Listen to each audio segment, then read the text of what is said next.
Oh, Mike, thanks for joining us, man. I am so happy that you're here. Of course, thanks for having me. I've been wanting Man, to be on this show for the longest, so now I am finally here. finally here. I'm so glad to have you. Well, let's get this thing rolling. Yeah, let's get the.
What's up, everybody? Thank you so much for joining me. This is the 4K Lowdown and Turner Fan 77 present Hi-5. This is season 2, episode 1.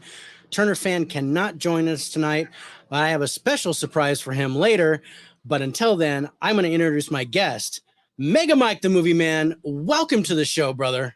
Hello, everyone. Thanks for Oh, having me again. Oh man, this is a pleasure, bro. I can't wait to get this rolling. So I had you pick 5 movies that are some of your favorites. They don't have to be your Mhm. top 5, but I'd left you open to pick 5 of your favorite movies. And boy, did you deliver. These are some great movies you threw together, different genres, different styles. So I can't wait to talk about these with you. Yeah, that was my goal. Give you some variety in there, and I'm glad you enjoyed all of them. So that's a good Yeah. thing. But I'm Yeah. like anything after Skinnamarink gonna be golden. So Oh man, after All Skinnamarink. I have are negative thoughts. So I couldn't stand Skinamarink. That had to be the worst movie I've seen in a long time, and I've seen some turds, I got to tell you. But yeah, unfortunately, Turner Fan 77 can't join us tonight. He got called into work, but I do have his scores for your 5 movies. So here's what we're gonna do. I have all the categories set up. We're going to talk about each movie one by one. I'm going to walk you through the categories. You're going to score each category on a scale of 1 to 10. And then we'll total everything up at the end. And then while we're doing that, I'm going to rank everything and do the outro with the whole shebang for us. So while we're doing that, I'll have you you know, promote your channel and do all that kind of stuff while I'm working in the background. perfect. So already we got Dell on scene. Dell, what's up, brother? Thank you so much for joining us. Yeah, this is going to be fun. And Dell's getting ready because next week it's his turn in the hot seat with the 5 movies that he picked. Yeah, I And then can't he wait went to ahead see and that. changed one on me the other day. So now I got to watch another movie, but I'm looking forward to that one as well. He gave me some ones that I haven't seen. Oh, And that's you did too. You gave me one that I've never seen. So I'm really, this yeah. is the reason why I like this so much is that I get to see some movies that I've never seen before. And some of them I've never heard of. And then I can get pleasantly surprised. I mean, even back, Turner Fan 77 was my very first Hi-5. And he brought out Jojo Rabbit, Oh, which so I'd good. never seen, and that is an excellent Mhm. movie. So and likewise, you gave me one as well. So we're going to talk about that later in the show. And we got Caveman in the house. What's Hey, up, man. Caveman? Thank you so much for jumping in. Um, all right. So in the midst of these, as we score these movies, I'm going to throw down hot seat questions. So there's 5 questions. We're going to have one hot seat question before each movie. And just to kind of get to know a little bit more about your movie watching forte, what you prefer, what you like, and how you feel about movies in general.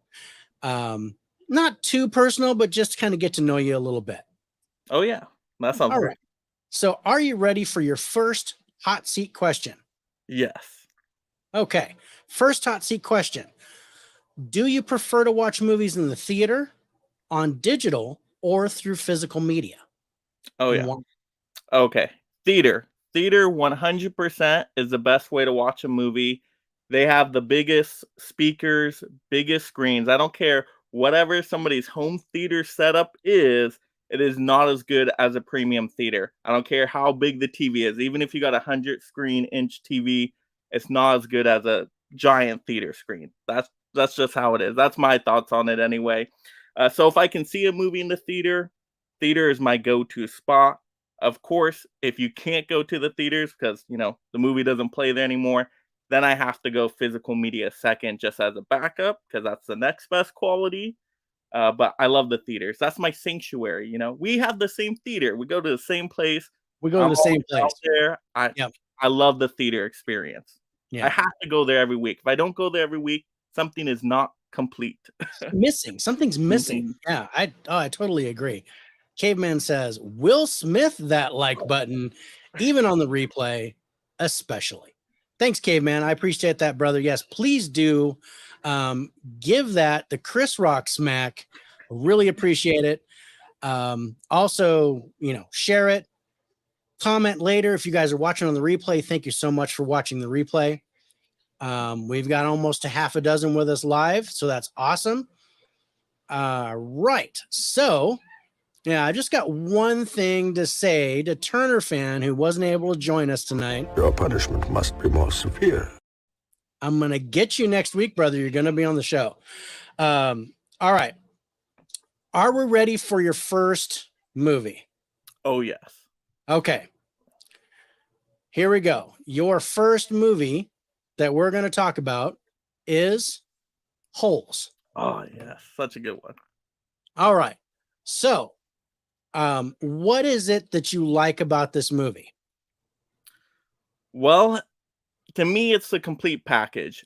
It covers everything. So, yeah, it's a family movie, and I know that's why some people, go a little bit harder on it, don't love it as much, but I'm content with a really good family movie. But you got everything in here. I mean, look at this cast. Shia LaBeouf is fantastic in the movie. All the side characters, too, they all have different personalities, and they work well in the movie. You got awesome music. The story is really fun, and it's even kind of a Western because you tie in the Western backstory with it, which makes it more interesting. It keeps up the pace. So it's just a fun movie overall. To me, I can watch this one all the time. Been watching it since I was a kid.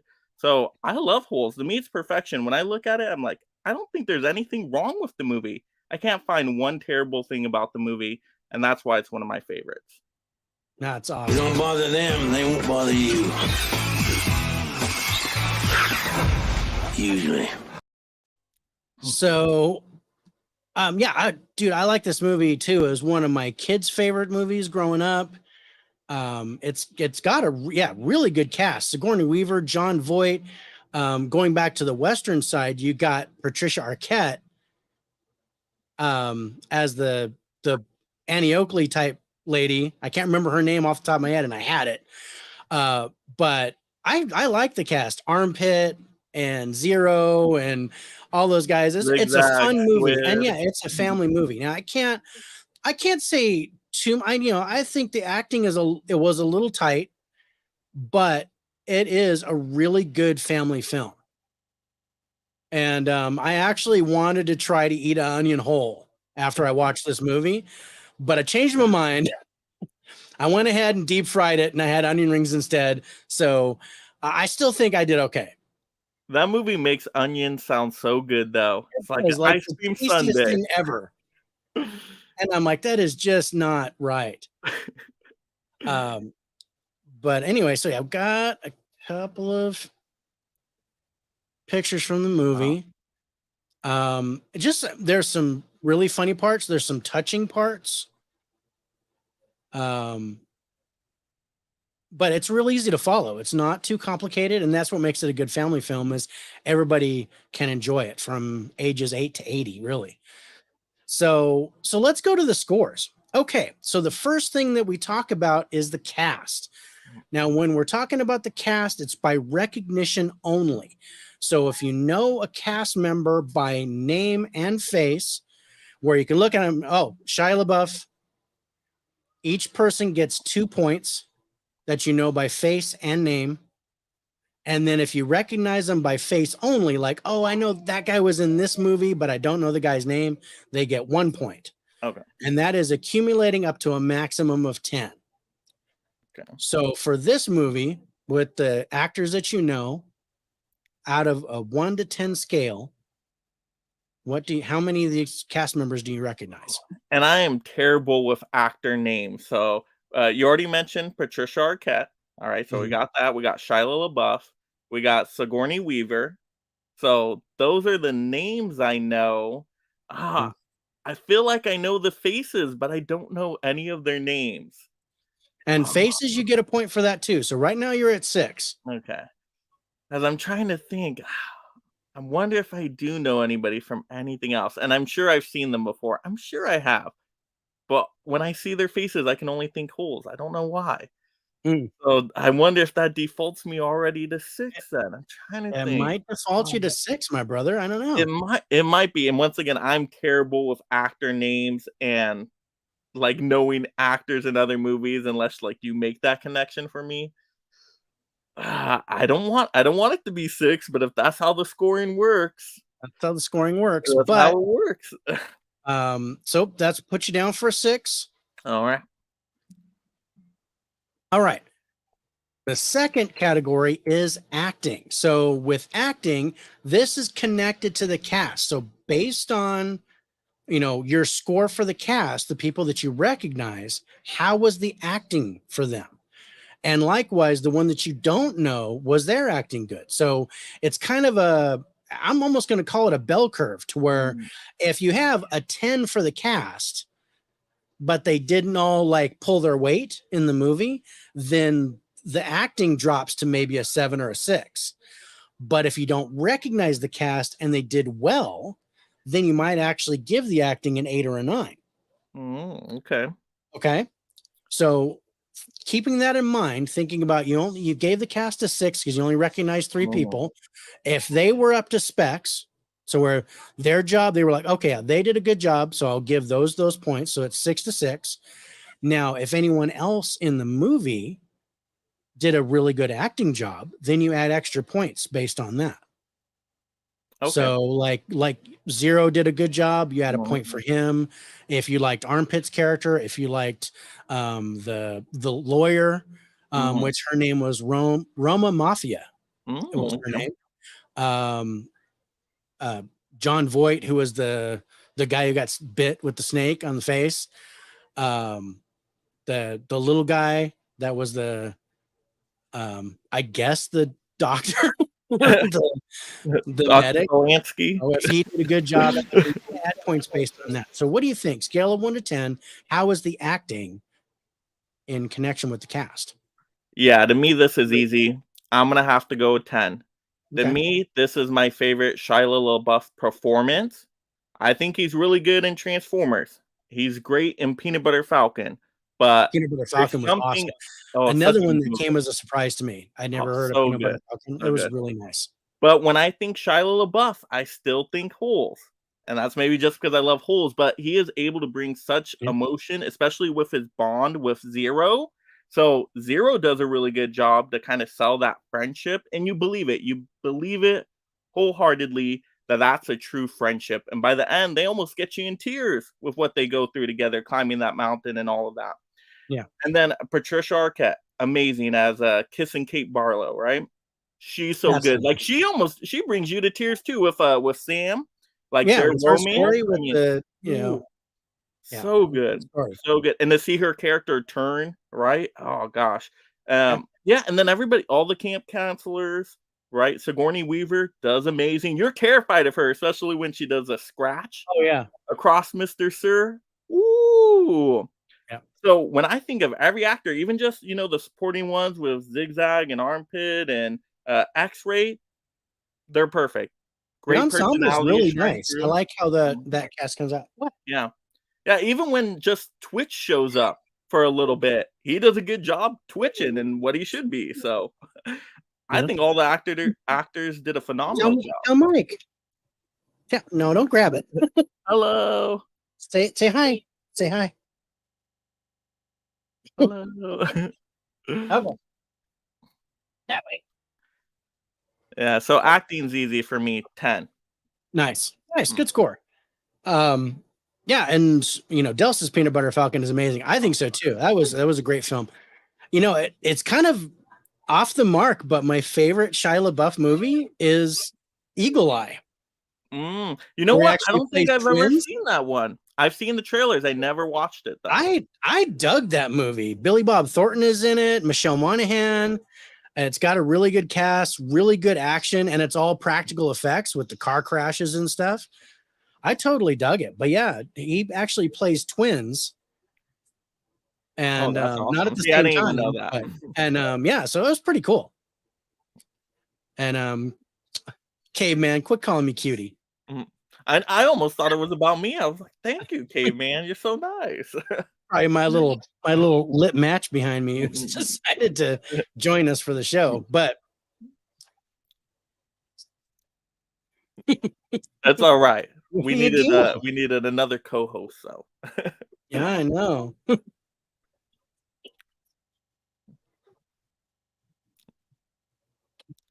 Oh, I'm glad that was empty. has the right. little one seen Holes at all?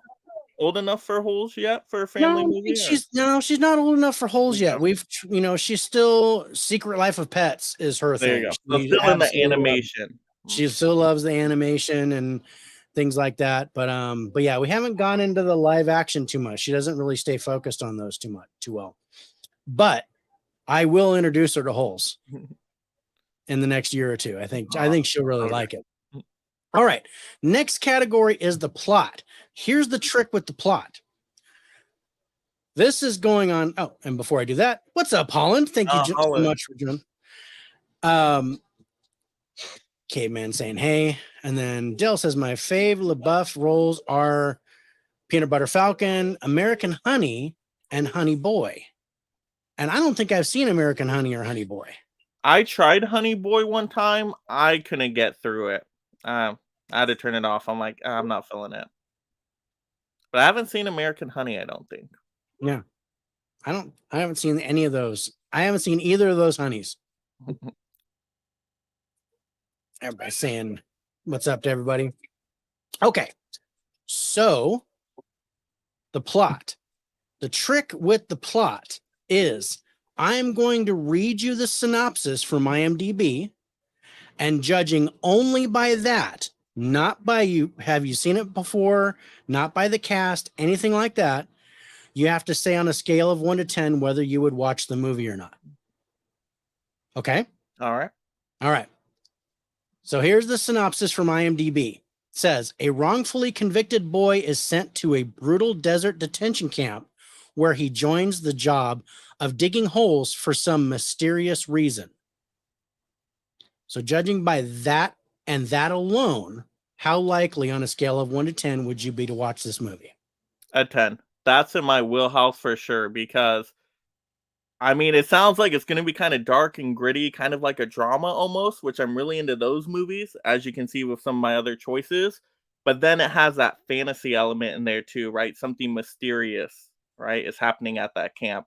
So I'd be like, oh yeah, that's a double combination right there. I'm down good. for that. And I got to tell you, that was pretty good for my IMDb. Sometimes there's some real winners for plots to where you're like, whoa, I wouldn't even watch that. And I know it's good, but, so yeah, that was actually a good read there. What does Holland say? Okay. So I love the book and the movie, but the description is not doing it. I would say the description, I mean, for me, I'd have been like, yeah, okay, maybe a 7, a 6 or a 7, I think. What did I give it? Oh no, I gave it an 8. Oh, that's pretty good. I gave it an 8. That's not bad. Rich did not. Rich gave it a pretty low score. All right, so let's talk about the ending. So the ending, again, on a scale of 1 to 10, how do you feel it ended? So this is, did you get everything answered that you want? Nothing was left on the table. Did you get the closure that you wanted? Was it exciting enough? How did it end on a scale of 1 to 10? What were your feelings on that? Mm. Mm. I almost was initially thinking a 10, but I'm like, we don't get everything answered. But they're upfront about that. They're like, hey, you can fill in the rest of the holes yourself. So I do appreciate them giving us that. Okay. We do get a lot of stuff answered, though. We see what happens with Zero and Zero's mom. We see how they split the treasure. We get to see all the treasure. That's really cool. We see what happens with the family, with the shoes getting rid of the smell and the sploosh and the commercial. Loose, yeah. Yeah, we see what happens at the camp, right? All the boys go to the house with the pool party, watch the commercial. They say what happens to the camp, right? Gets turned into an all girls camp. The water came back. So a lot of stuff is answered there. I mean, as mostly close you can probably get to it. So I don't. I'm still gonna go high on this. I think I'll go 9. Okay. I think I'll go 9 on it. Nice. Yeah, I really think it answered a lot of the questions. There was good closure. And that's one thing that I don't like is when you just drops and you're like, Yeah. really? Ambiguous ending.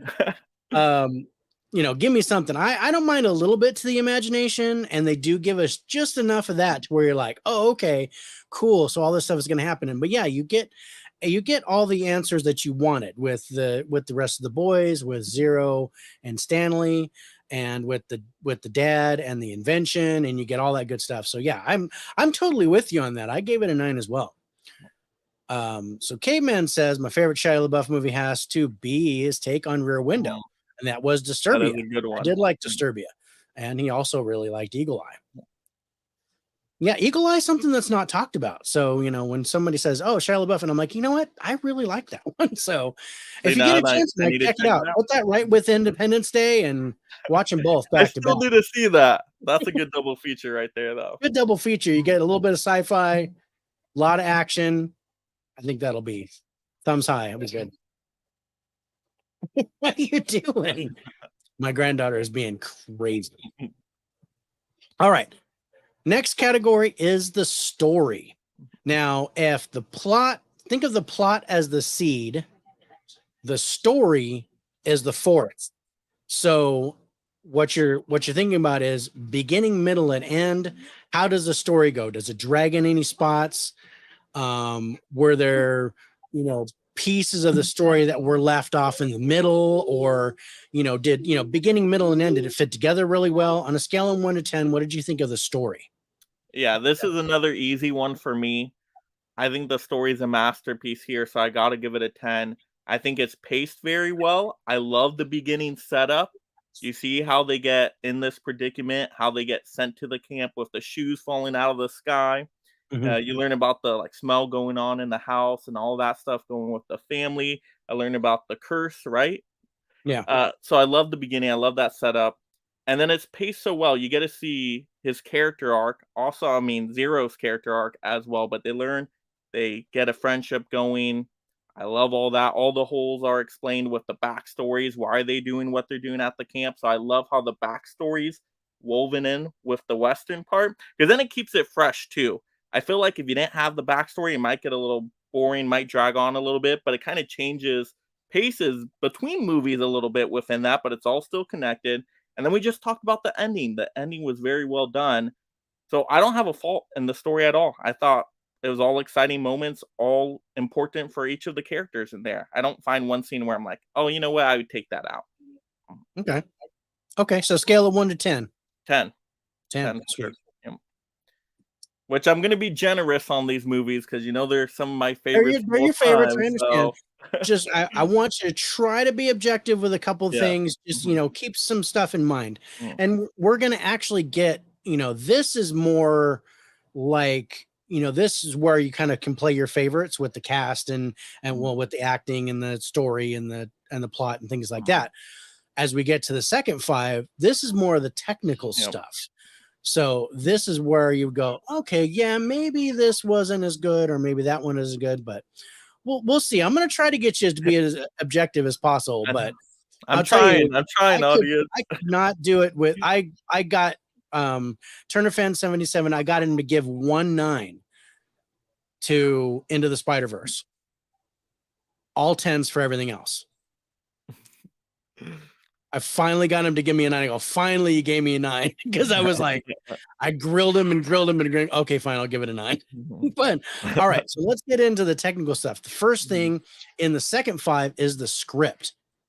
So this is, kind of like, the plot is the seed, the story is the forest, the script is the paper that was made from the trees when they cut it down. So this is where everything was written down to make the story. How do you think the script was here? Again, on a scale of 1 to 10. And usually I look at the acting and the story, and I kind of piece that together when I look at the script. I also think about, was this nominated for an Oscar for screenplay, or were there any types of awards for it? As I move toward these last 5, that's kind of what I think about when I award bonus points and things like that. So keep that in mind. But script on a scale of 1 to 10, what do you think it was? How do you feel about it? Yeah. And then when I think of the script, right, I try to compare everything. So I'm like, okay, when I think of really good scripts, I think of like Quentin Tarantino films, Right. Christopher Nolan films. So it's definitely not on that level. I will say that. So I can't give it a 10. No way. But I still probably will go fairly high. An 8. I think I'll go an 8. Okay. Overall, I do like the writing here. I think the dialogue works pretty well for most of it. Yeah. I can't think of too many issues with it. But once again, I'm like, it's no Quentin Tarantino dialogue, right? Right. So, yeah. So I'll go an 8. I feel Okay. good at an 8. Good. That's a good score. All right. So the next thing is the visuals. And this is cinematography, visual effects, camera work as a whole. So how are the wide shots? Me personally, I like the wide shots of the desert when they were showing the scene mountain. where they're running toward the mountain, Mhm. and they're going toward the mountain. You see the mountain in the distance. And when they were actually up there, seeing the desert from the mountain when they were with the onion patch, I like those things. I like the whole thing with the overturned boat in the middle of the desert. I thought that was a cool shot. So some of the things that I'm thinking about when I look at the visuals or the cinematography. So how would you rate that on a scale of 1 to 10? Oh, yeah. I think I'm gonna go pretty high with this one. I'm trying to think, where would I knock it down? What points would I take off? I would probably say with the yellow spotted lizards, they don't keep up as well today. You can definitely tell a little bit on that. But Yeah. I feel like I take off a couple points for them. But like you were mentioning, I love the wide shots. I love, the thumb on the mountain just looks amazing, and you can feel just like the size and all that. Mhm. I love in the Western, the Western landscape. It looks gorgeous. Yeah. I really like the visuals here. I'll go 8 on this one. All right. So the next thing is directing. So the director of this one was Andrew Davis. And I think he did The Fugitive. Very good He did The movie as well. Guardian. He did Under Siege. So looking at his body of work, how do you think Holes compared direction-wise on a scale of 1 to 10? I see. I feel like I'm gonna go super high on this. Super high. You are late, Mike. I have something for you. That's my wrestling buddy, Mike. Your punishment must be more severe. So maybe. See, I feel I gotta go with my heart. I feel 10. I feel 10 on here. Like when I okay. compare with Fugitive, I love the Fugitive, but I really love Holes. So I actually prefer Holes and how that story is told direction wise, even over the Fugitive. So I'll go Okay. 10. All right. All right. And then 2 more categories. We talk about music. So this is I love the music. the musical score, the music in the movie, the soundtrack. How does it fit with the movie? You already talked about that. You really like the music in this. So how would you rate that on a 1 to 10? It's a 10. This one's a no-brainer. I Yes. love the music. I can Yeah. listen to the soundtrack all day long. I mean, they even made a rap song for the movie, right? Dig it up on, dig it. Dig it Mhm. up on, dig. Oh god, I love that song. But the music fits perfectly for this movie. Every scene, and yeah, it's a 10. There's no way I can take off a point for the music. I love the music. One of the best soundtracks in my opinion. Nice. All right. The last category is the wild card. Now, the wild card is basically the genre. So we agreed that this is a comedy. It's also a family film. So we're looking at those 2 points. For comedy, we're thinking about how funny is the movie in general, and then the chemistry between the cast, which I think it's got to be my favorite part, especially with all the Yeah. boys. I love the chemistry with that whole group.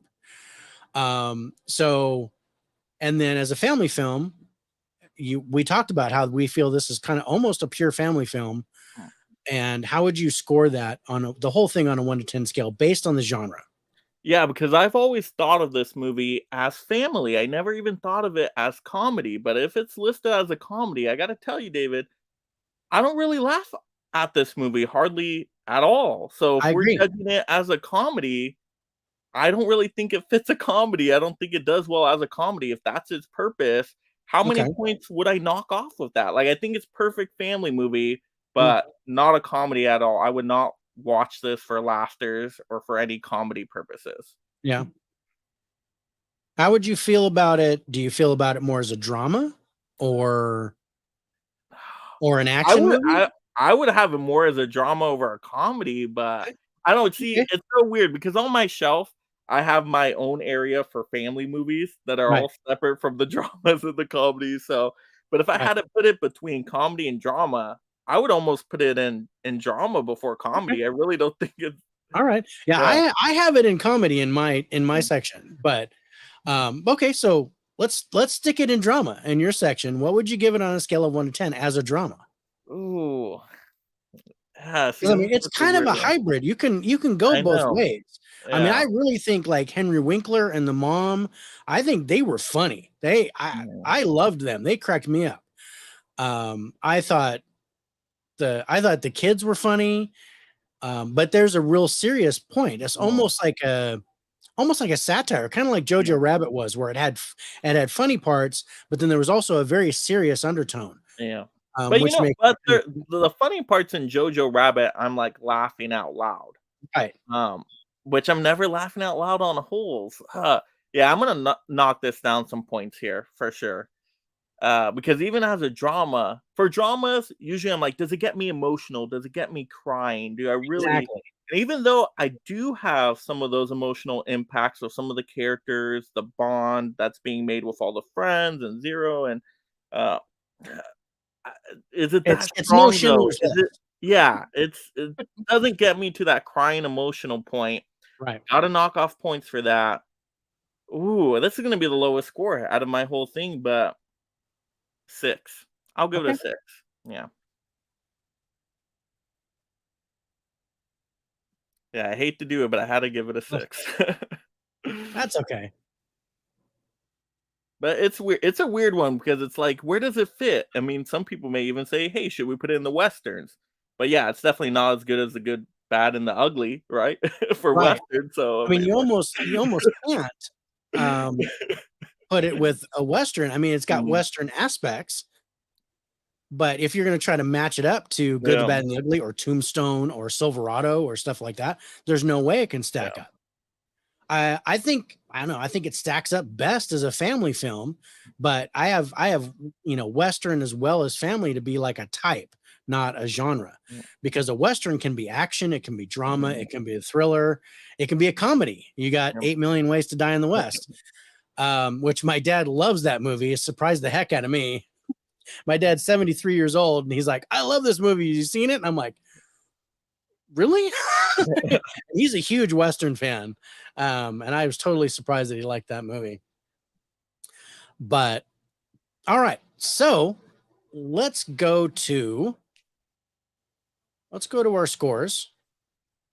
I've got your scores all added up for it. Where is my? Because I have the picture for it. And I didn't have your score before I did this, but so IMDb gave Holes a 7.0. Rotten Tomatoes critics score 78%. Audience score 76%. Rich gave it a 72, and this is out of 100. I gave it a 78, so our lowdown score is a 75. Mike, you gave it an 87 out of 100, which sounds just about right for being one of your favorite movies. Does. Yeah. So that's pretty good. Yeah. All right. So this was officially our lowest scored.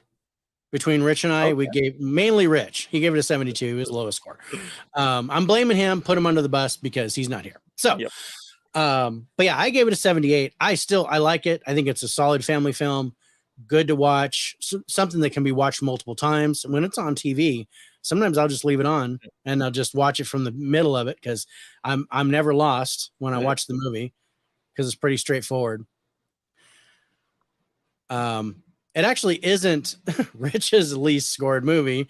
But let's move on to our next film. Before we do that, I have a hot seat question for you. Hot seat question number 2. What is your go-to movie snack or beverage for theater and at home? All right. Yeah, this is an easy one. I get the same thing at the theater all the times. And I will preface with this is, I'm usually on like a diet. So just take that. Popcorn, no butter, and Pepsi Zero. There you go. Pepsi Zero. Yep.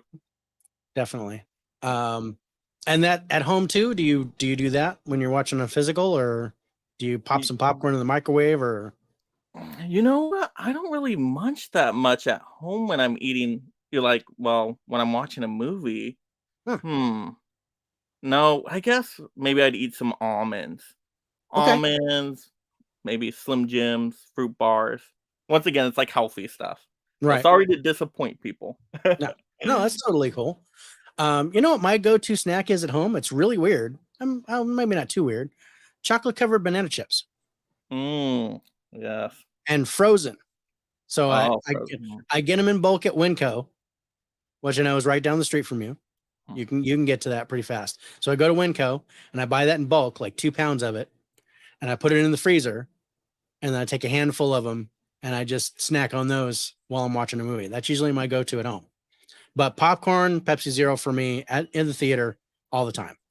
But I absolutely load up on the butter because, I want to die happy. No, I know I shouldn't because I should be on a diet too, but it's what it is.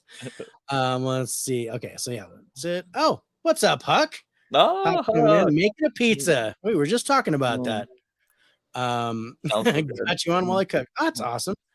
Popcorn with no butter. You hate yourself? See, I told you I eat thing, healthy food pretty much. But diet is a four-letter word. My birthday, I didn't eat healthy, but rest of the days I try to eat as healthy as I can. I used to when I was younger. I would eat candy all the time, like tons of different sodas and all that stuff. But it catches up with you when you get older. I know I'm not. When you were younger, you're not even 30 yet. I'm telling you, once I hit like 25, though, I felt stuff catching up with me, and I'm like, can't do it anymore. No, with me, it was 40. I ran a marathon when I was 39. And then when I turned 40, all my body parts started falling apart. That's how I feel right now. So I feel like by 40, I'm going to just like poof. You're just going to disintegrate I'm at 40. Feeling it. Like I feel stuff in my back, my wrists, my knees. I'm like, I messed myself up when I was younger. Man, my knees are so bad now. But yeah, I mean, you're going to turn 40 and your live stream is just going to be a hat and a beard. And that's it. Exactly. But the good thing is with what we love, movies, you can do that no matter what. It'll just be like laying in the couch watching. Yep. There you go. Pull a Stephen Hawking and just go like that. That'd be fine. Nothing wrong with those snacks, bro. It's kind of different for everybody. I noticed. I mean, everybody's pretty much with the popcorn, and I'm not that surprised by that. But the drinks are usually different, and the home snacks are always different. Even though you're doing popcorn in the theater, you generally don't do popcorn at home. Yeah. And I found that that's the consensus all the way around. And it just kind of makes, I don't know why. It just makes me laugh. Yeah. But all right, so let's jump into our second movie. And again, I'm going in order by our average when Rich and I reviewed them. So the next movie we're going to talk about is The Adjustment Bureau. So what is it, besides Emily Blunt, what is it about this movie? Because she is absolutely drop dead She's so gorgeous in good. this movie. Mhm. Well, just about every movie I've seen her in. But I even like Devil Wears Prada because of her. Oh yeah. Mhm. But what is it about this movie that really appealed to you when you watched it the first time? Yeah, so I'm a sucker for romance movies. I love a good romance when romance triumphs over everything. And I love the premise of this movie, like fighting against what you're predestined to do. I love that philosophical idea and how they execute it. I just think it plays out in such a thrilling way. So when the movie starts, I have to watch it. I'm in till the very end. I'm still just, it's like you're on the edge of your seat. Is it gonna make it? Is it gonna make it? Is love gonna triumph? And I just love that. Like I said, I'm a sucker for romance stories. So Nice. It's so funny when when you first watch We're the it, people who control your destiny. and I was stunned when I first watched this movie because I was like, wow, that wasn't what I expected at all. yeah, me too. I It did just, not know what to expect when I saw yeah, it. For the first time. I didn't expect the romance level to be to what it was. And I didn't expect that the level of control that these guys had, that the Adjustment Bureau had in this movie and in, with this world, or universe, if you take it like that. Mhm. It's so Adjustment Bureau is good. pretty good. Oh, so good. Yeah, Thank you, it was fun. It was fun. I really liked rewatching this. It's been a while since I've seen it. It's from 2011, if I remember correctly. It's PG-13. It's an hour and 46 minutes long, so it doesn't take too much out of your day to watch. Yep. But it plays like it should be longer, Mm. even though it's not. It does. I'm not saying it's slow, but it plays like Inception or Yes.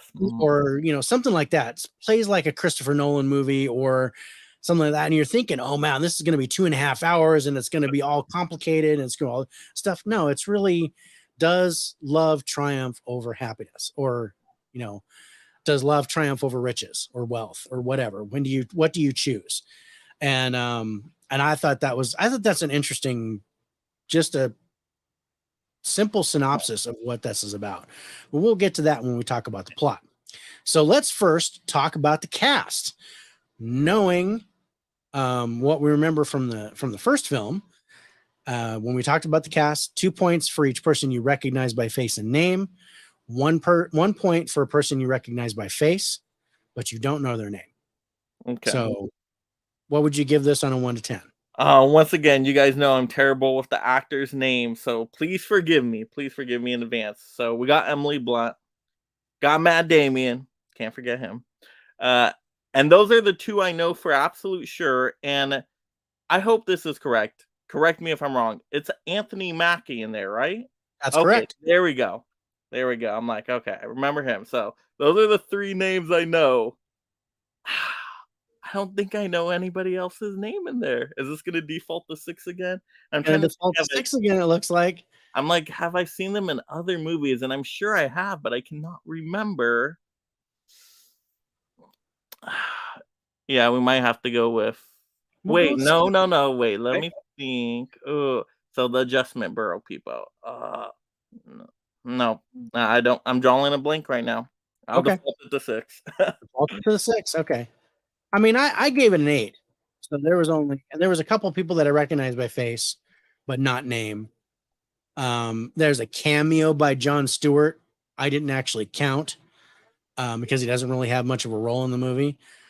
But Michael Kelly is one that I recognized. But of course, yeah, Matt Damon, Emily Blunt, Anthony Mackie, those were the three principal guys. Even Terrence Stamp is in there. That's another person I recognize. But again, he doesn't have much of a role. So he only got 1 point for me. So 8 points was where I was at. Okay, so acting. This is based on, the actors that you had, that you knew. Did they do a good job? If so, 2 points each. And then if there was anybody else in the cast that you were like, oh, wow, that guy did a great job, you get an extra point there. So what did you think for the cast on a scale of 1 to 10? Oh, they're so good. They're so good here. I mean, you think Emily Blunt, she's amazing in the movie. Matt Damon, amazing. You can buy their chemistry and romance there. So they're perfect. Anthony Mackie's very good. All the Adjustment Bureau, they're great. I think everybody does a good job in here. I don't have a problem with anybody's performance. I got to give it a 10. Okay. Caveman says, I just noticed how Mike had to make an adjustment in his chair when you mentioned Emily I Blunt's had to name. move out of the way of the poster. That's what I was doing. He was smiling at around the poster. Mhm. The poster ended up a little bigger than I wanted to. John Starkey from Mad Men. Hey, Dell and bronze medal winner Caveman. Yeah, he did a great job on Bob's Blu-rays tournament. John Slattery from Mad Men. There you go. Now you're talking, Caveman. Okay. All right. So we're throwing a 10 for the acting. Totally cool. Now, for the plot. Again, only by the synopsis, and I'm going to read from IMDb. You judge whether you're going to watch this movie on a scale of 1 to 10. Not knowing the cast, not knowing that you've seen it before, take that out of the window. Okay. The affair between a politician and a contemporary dancer is affected by mysterious forces keeping the lovers apart. No, I don't think I would watch it at that point. Oh, Like I said, sometimes these are real turds, but yeah. I was like, It sounds like a Netflix original, doesn't it? I was like, mysterious forces. Like, okay, well, okay. Is it a Hallmark movie? Is it is it a Netflix original? Is it? I was thinking like, like a Prime Video thing. And then they say an affair too. An affair, like affair, something makes it sound really bad. Like Yeah, it shouldn't be it makes it happening. sound like a bad thing. It's Yeah, that's I guess a 5. I give it a 5. I feel that's generous at that point, but a 5. Nice. All right. Ending. So again, looking at just the ending of the movie, did you get all the questions answered? Did you get closure that you wanted? Did it finish the way you'd like, or would there be some other way you'd like it to end? Or even if it wasn't the way you thought it would end, was it still good? So 1 to 10, what did you think of the ending of the movie? Ooh, yeah, this is a tough one. I do like how it is a happy ending overall. Love triumphs. They get together. The plan is rewritten. That works perfect for me. But I don't know. We don't get too much more after that. Once again, we already discussed very short movie. I kind of would like to see a little bit, maybe some flash forwards, what happens later on in the future. Okay. Maybe a little bit more background information with the Adjustment Bureau. I know they want to keep it mysterious for a reason, but I don't know. I feel like, hey, do we ever get to see who rewrote the plan? That type of thing. I mean, so I do like the ending, but there's a few things missing. I will probably go with I'll go with an 8 on this one. I like it. Good score. Okay. So now the story. Beginning, middle, and end. How did it play through? Another thing that I forgot to mention from the first movie is the foreshadowing. And this is something that's really prominent in this movie. If you're paying attention, there's a lot of foreshadowing that kind of leads you to how the story progresses. And I kind of dug that in here. It's something that it's subtle in a couple of spots, but if you catch it, then you're like, oh, I remember that from back here. They talked about it, or something like that. So what did you think about the story altogether on a 1 to 10 scale? Yeah, to me, the story's perfection here. It's a 10. I love the pacing of the movie. The beginning gets you right into it, especially if you're interested in kind of politics and whatnot. But you see that connection with Emily Blunt's character right away in the bathroom meeting and all of that. So you're invested in them right away. You start to learn, okay, what's going on with this Adjustment Bureau with, Anthony Mackie. Got to stop, right, with the coffee spilling, all that stuff. Yeah. So you're in right away. You're in right away. And then I love how it goes through. I love when he starts he kind of wants to go with it, but then he sees it's going to hurt somebody in a certain way, at least not have her become a famous dancer, all of that. But then he's like, know what? Let's go for it anyway. He starts learning the hat stuff, going through doors. And then I love that ending. Yeah, it's a 10 for me. 10. I Cool. think it's interesting all the way through. I'm never bored. I'm never checking my watch or anything like that. I'm in the movie Not all the way. texting on your phone. Yeah. And it helps with it being a short movie too. It doesn't go too long. If it went like 2 hours and a half, yeah, that would have been tough, but perfect timing. So yeah, got to Right. be a 10. Nice. All right. So moving to the technical aspects, let's talk about the script. 1 to 10. What did you think of the script here? How it was written? Oh, I love the dialogue here. I think the dialogue is very, very good. But do I want to give it a perfect score? Maybe not a perfect score. I would probably be at a 9 here. Okay. A 9. Yeah. Nice. Yeah, I like the script. It was well thought out because, like the foreshadowing moments and things like that, to where they wrote that stuff in, knowing how the movie was going to progress. And I enjoyed that a lot. Okay, let's talk about the visuals, cinematography, visual effects. What did you think about that on a 1 to 10? Yeah, see, this is one where I'm gonna probably go just a little bit lower, just maybe a couple points down. Because when I think about the visuals, everything was fine in the movie, but nothing super stood out to me where I'm like, Right. oh, I love the way that looks. So maybe I would go even with a 7 here. I Okay. feel a 7, yeah. Okay. Yeah, like the camera work was fine and all that, but just nothing really stood out. That Turner Fan 77 is on. What's up, brother? Turner fan. We are talking about Adjustment Bureau. We're on movie number 2. Do you want to jump in? If you do, let me know. I'll send you the link.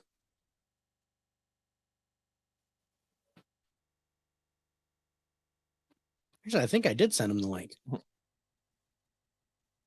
But just in case.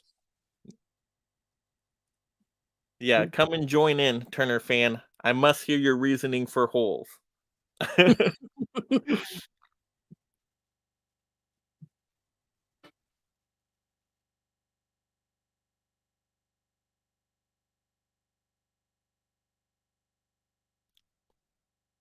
Yeah, Adjustment Burrow's great though. If anybody hasn't seen it out there, because I don't hear tons of people talk about this one, All right. you gotta see it. And Gotta see it. okay. So I'm a good. hot mess. I need a shower and eat still. All right, brother. That's no problem. I sent you the link. So if you're done, you want to jump on later, feel free. Just jump right in. Okay. So yeah, 7. That's not bad. I gave that a little bit higher. There was something with the doors and stuff. I really liked how that was played. So I went a little bit higher for that, but that's fine. I'm totally cool with that. Okay, direction. So this is directed by George Nolfe, who I've never heard of. He also wrote it with Philip K. Dick. So what did you think of the direction here on a 1 to 10? Yeah, it's tough to compare because I didn't even know the director's name. I don't know anything else What they've else is he directed. done? Oh, he did the Bourne Ultimatum, Mhm. Ocean's 12. I didn't see The Banker. That's another one of his. Those are his writing things. What else did he direct? Birth of the Dragon. I didn't really care for that. Yeah, I didn't see that one. Producer. Okay. Yeah, Birth of the Dragon, Allegiance, and then a couple of short videos. So Adjustment Bureau is really his only big, besides Birth of the Dragon and The Banker. Yeah. And I didn't care for Birth of the Dragon. So maybe we go with I haven't seen it yet. I think I found it at a swap meet though, so I'll check it out. It's worth watching. so good. Absolutely. Turner fan says he enjoyed Adjustment Bureau, and I'm like, okay, I'm gonna give him your score, bro. I agree. I did not like Birth of Dragon at all. That was not a proper Bruce Lee story. I was very disappointed in that. Fight scenes weren't even that good, but I think this is probably his home run. Looking at his Yeah. other movies, I think this is I'm his gonna home go run. with a 10 on this because even for the movies he's written, I would still go for Adjustment Bureau over those. So, yeah. Absolutely. Okay, let's talk about soundtrack and music. Mhm. This was What did another you- one I wasn't really impressed with, where I couldn't really pick out a song or like, oh, that's gonna replay in my head all the time. I didn't hate it though. Like No, I it agree. still fit the tone of the movie. It was fine. It didn't take me out of the movie. Yeah. The thing Ooh. with the score here is it kind of sets the emotion. Mm, Like depending on the tone of the music, you can okay, this is supposed to be intense, or this is an action scene where they're running yep. and you kind of get a faster pace. That was kind of what I felt. It was kind of like leading you into this is what you should feel for this scene. And I like it, but yeah, it's not anything to write home about. Yeah, So what I'll do you go 7. I'll okay? go 7. That's Solid what I enough. did. Yeah. I gave it a 7 too. Okay. Wild card. Now this is interesting because this can be viewed as science fiction. Mhm. Which Um, it- I would probably put it in my science. Wait, no, I wouldn't. Actually, I you know put what? I'd probably put it in romance if you count yeah, romance as a yeah, genre. romance is a type. So yeah, Mm, I count it as a thriller because I like the intensity here, and that's what I'm looking for is intensity and suspense yep. when I'm dealing with a thriller. So I called it a thriller, but it's got romance undertones. So there's definitely a romance factor here. Mhm. But if you have it as a sci-fi movie, what would you give it on a 1 to 10 as a sci-fi movie? Actually, you know what? I like your idea better with the thriller because I feel like science fiction, I would lower it a little bit. So let's go with Right. thriller Okay. because it did keep me in suspense. Like I said, when I start watching it, I have to be in it for the whole thing. I have to see how it plays Exactly. out, especially when he gets into those moments and he's running through the doors. Oh, so great. I'll give it a 10. I can't find a problem here with this one. So Nice. 10. Nice. Nice. That is very cool. All right. Just going in here. Cool. And I was laughing because I'm like, are you laughing at me, Turner, David? no, Turner Van says, "Did you guys not like my holes?" uh, I love your holes, love Rich, but we're yours. not supposed to talk about that on the air.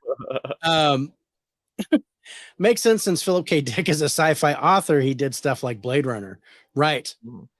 Yeah, because Right. this was based I on knew a I short recognized that story, name right? from somewhere. Yeah. Yeah. And I mean, and there's science fiction elements to this, but it just doesn't feel. You don't get the technology and Yeah.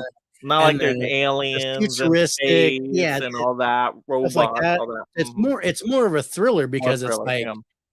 he's basically he's fighting an insurmountable foe Mhm. in the Adjustment Bureau Yep. to try to preserve his love. And it's just I call it a thriller because Yeah. it's like it's white knuckling. And that's what I enjoyed. But okay, so let's take the man said lucky YouTube doesn't have smell-o-vision yet, but eat a Snickers first so we don't have to don't want any hangry rich. Yeah, we don't want hangry rich. Mhm. Where is my I have some pictures from the movie. Where are you? So many. So just some stuff. This is like one of the wide shots that I really liked in the cinematography. I liked how they did this with the whole city in the background. So I dug that. There we go. Adjustment Bureau. So final scores. IMDb also gave this a 7.0. Rotten Tomatoes critics score 71%. Audience score 67%. Rich gave it a 71. I gave it an 81. And Mike, your score was an 82 Oh, we were close.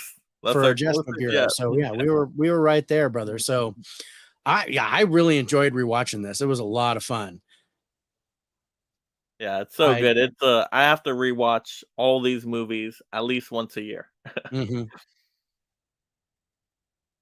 Yeah, this is like This was totally cool. All right. So we're going to move into number 3. Hot seat question number 3 for you. Are you ready? Mm-hmm. Okay. Besides the movies in your Hi-5, what's one movie you could watch on repeat right now? Top Gun Maverick. There you go. I love Maverick. It's so good. Like It on is 4th good. of July, I know I should have put on Independence Day and watched that for the first time, but I'm like, I just want a comfort movie. I love Maverick. Let me watch Maverick again. Yeah. The director is banging with Jason Bourne, Oceans, and Timeline. Great pick, Mike. Yeah, totally. I've probably seen that half a dozen times in the last couple months. Just I don't know what to watch except 4th of July was Independence Day, and it was all day. So, but yeah, otherwise Maverick, yeah, throw Maverick in. But yeah, I watched Dead Reckoning today. Oh, lucky. I see it tomorrow. Yeah, I saw the first showing this morning. I was like, nope, I'm just gonna go get that done right now. But yeah, did you not like my holes?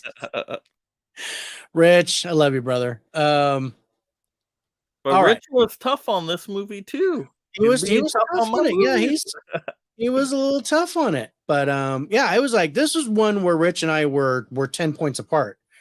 I liked this a lot more than Rich did, but it doesn't mean it wasn't good. It just, the way he scores it. And then because we've watched so many movies and scored all the movies, and we basically, when we look at the scores, we think of what are the movies we've watched, and we're like, what would I put in line with that? Oh, okay, I gave 8s to this movie and this movie, and it stacks up to that. So then, because we've watched probably 200 movies this year, new ones, so it's it's real easy for us to just go, oh, it's an 8 or it's a 7 based on other movies that we've seen that we gave the same score. He's going to see Mission Impossible tomorrow also. All right. Moving on to movie number 3. And do I have... I got to make sure that's the right one. Yeah, that's the right one. In here and in life, you must think before you move. You must think before you move. I love that. Life of a King is our third movie to talk about tonight. This was a first watch for me, and I enjoyed it. It was solid. I liked the whole classroom style movies like Stand and Deliver and Coach Carter and things like that. So this was right up that alley. And Cuba Gooding Jr., I'd say he's not the best actor. He got his supporting actor for Jerry Maguire. But other than that, he didn't really do a whole lot of good stuff. Now, this is actually pretty recent. I think it was 2013. That sounds about right. Mm-hmm. Yep, 2013. Called it. All right. And I really haven't watched a whole lot of his movies probably in the past 10 years because he's been doing a lot of B movie titles. And this one I'd never heard of. So I remember when you first talked about this, Mike, and I was like, dude, I'm interested in this movie. And I was hoping you were going to pick it for one of your 5 so we could do that. Turner fan really liked this movie, and it was a first watch for him as well. But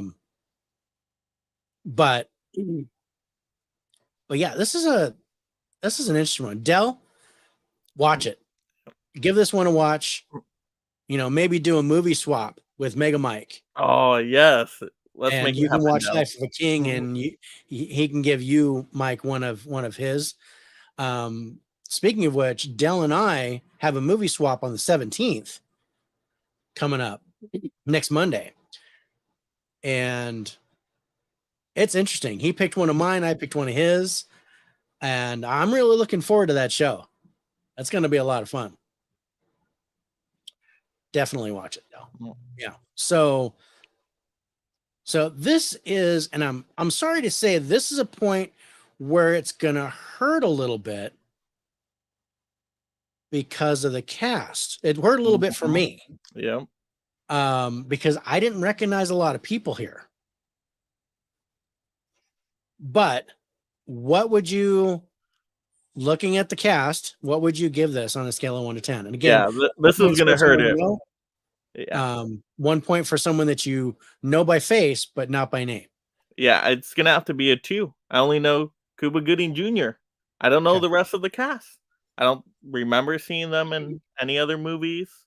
Maybe I have, I just don't remember. So, Yeah. this definitely hurt with not the star power here, I guess you could say. There was a lot of single points for me here. Because there were 2 people that I knew by face and by name. Cuba Gooding Jr., of course, and Dennis Hainsbert, which was the person in the prison, Cersei, that basically taught him how to play chess. I remember him. He's the Allstate guy, good hands guy in the commercials. And he also did the series The Unit, and he was in Navy SEALs with Charlie Sheen and those guys, Michael Biehn. So I recognized those 2. And then the other guys, J.D. Walsh, Richard T. Jones, I recognize them from TV shows, but I didn't know their names without actually looking at the cast. So yeah, I actually gave the cast a total of a 7 because I knew a bunch of faces, but I didn't know any names. So yeah, I'm gonna put you down for a 2, but yeah, that's like I said, I'm terrible with names as it is, but especially for a movie like this, which doesn't have a whole bunch of big stars. I just But I think you're gonna make it up with the acting here. What do you think of the acting? Oh, I love the acting here. To me, this is my favorite Cuba Gooding Jr. performance. It's so even over Jerry Maguire. Oh yeah, and I love Jerry Maguire. Jerry Maguire is really good, but he is this movie. He just brings so much to the role. You buy into it. It gets emotional, his performance. And I do like all the other supporting cast members too, those characters, even though I don't recognize them in other movies, not sure of the names, they all do a good job. You get emotionally connected with all of them as well. There's some intense moments in there too. I definitely won't ruin it for anybody. But the cast is great here. I can't think of a bad actor here. I'll give it a 10. Cool. Yeah, I thought the acting was really good. In particular, the one kid who ended up being really good at chess.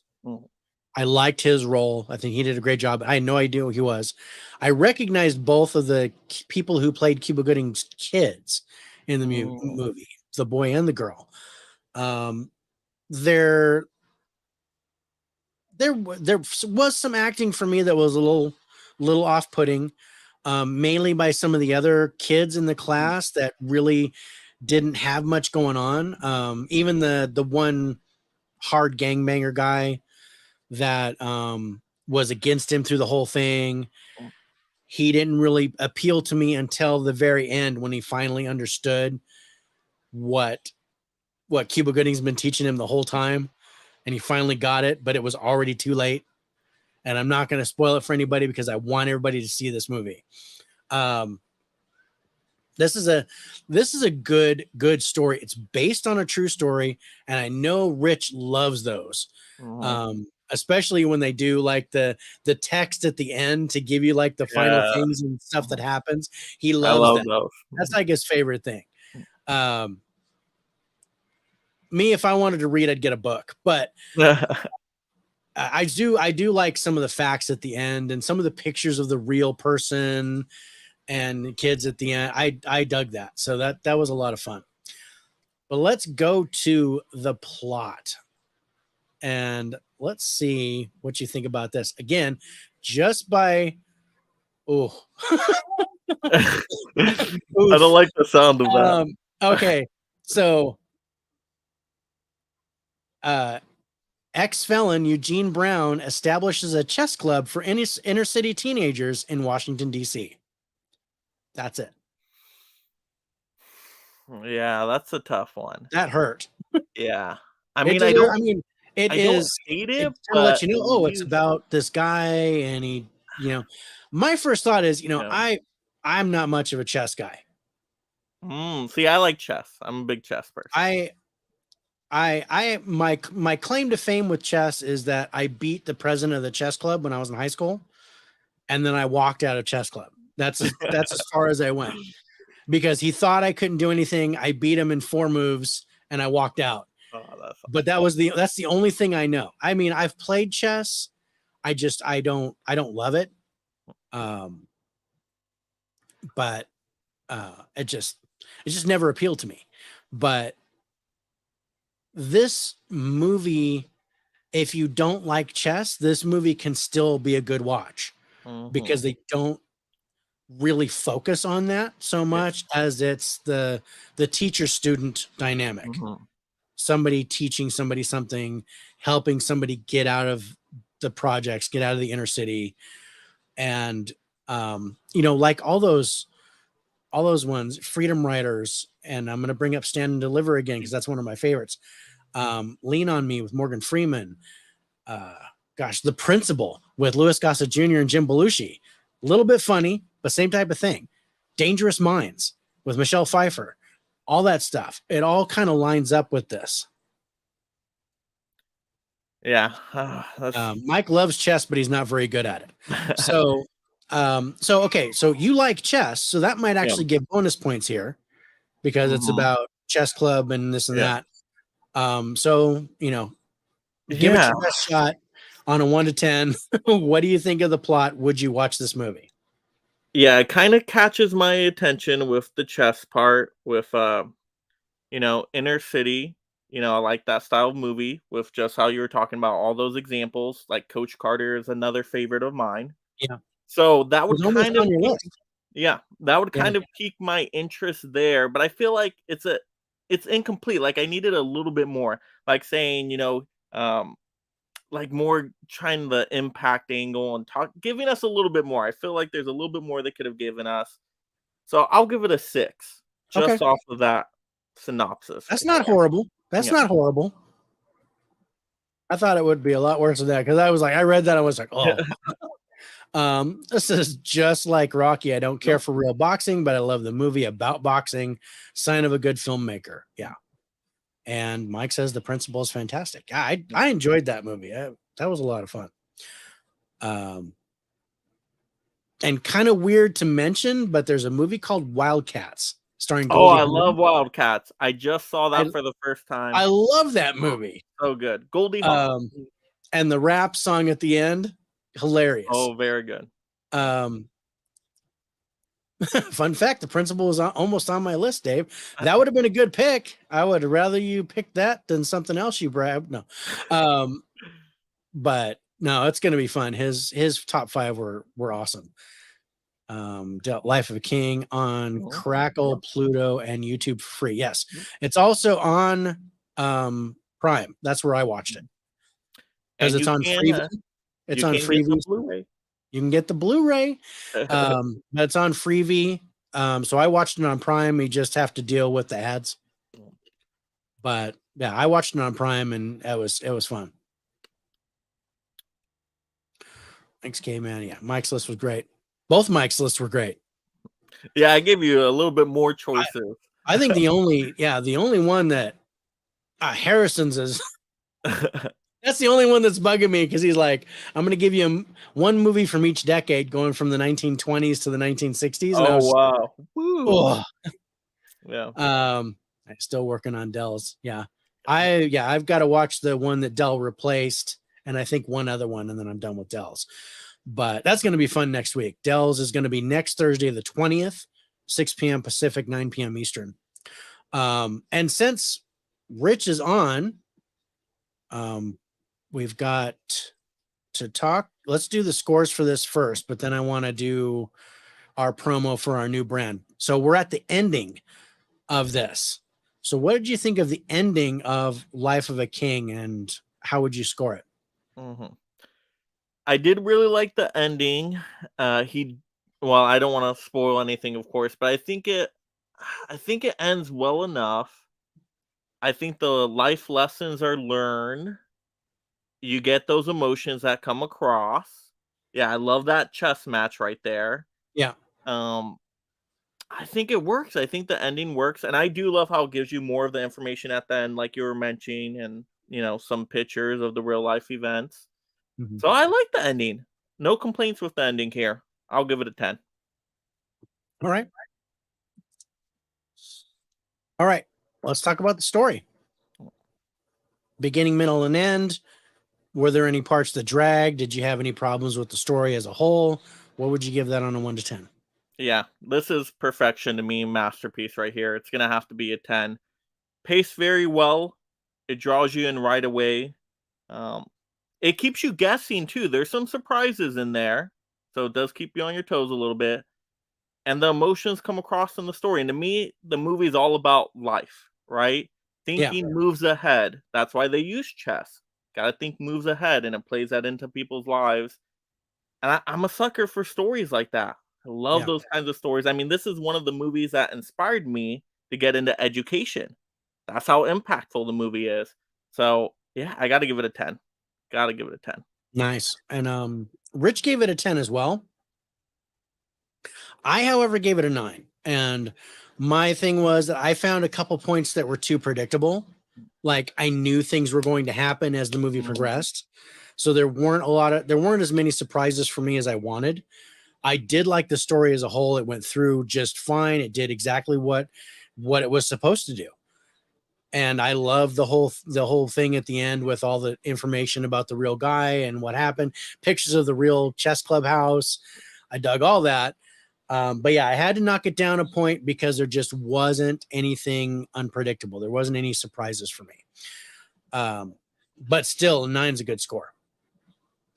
I play chess with Stonehenge pieces because I'm a caveman.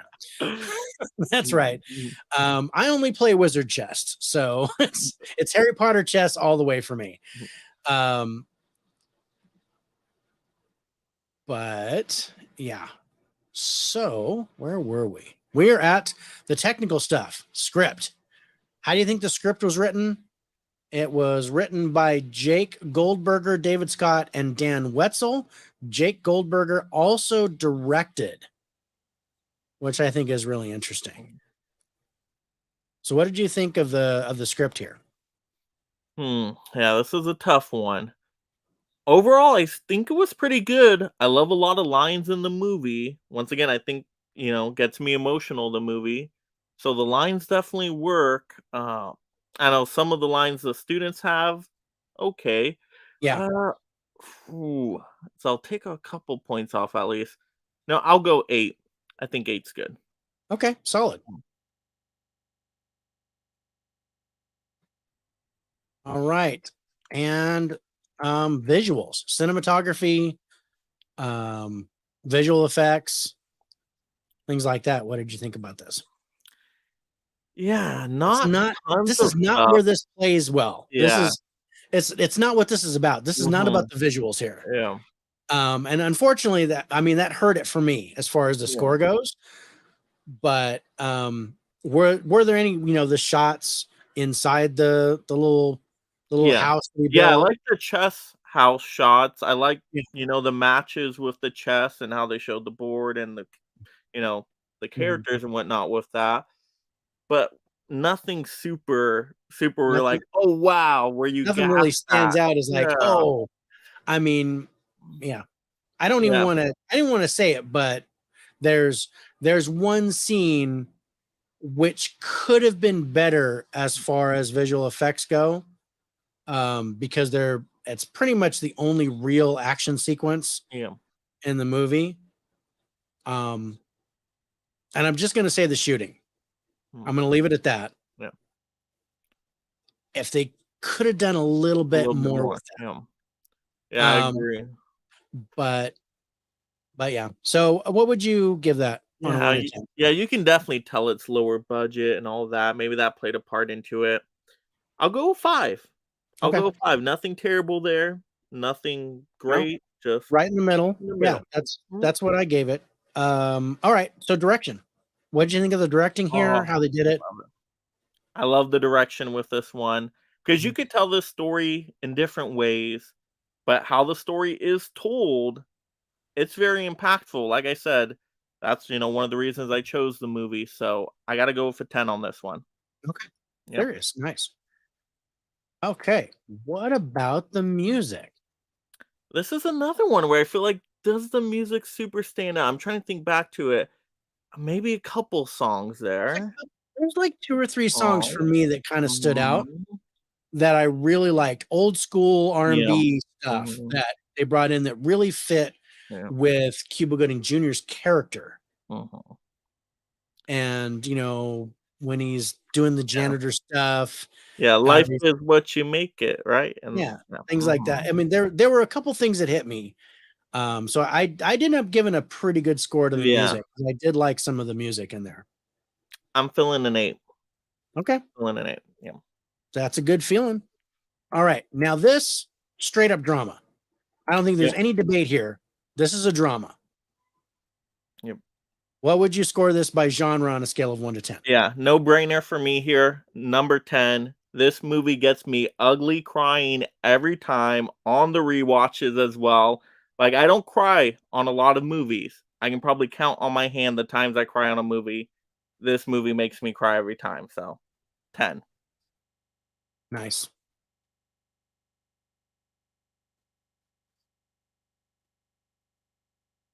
All right.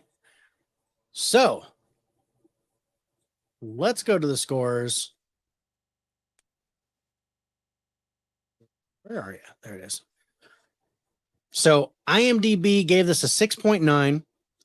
Rotten Tomatoes critics score. The critics kind of shit on this and gave it a Wow. 43. Oh, really?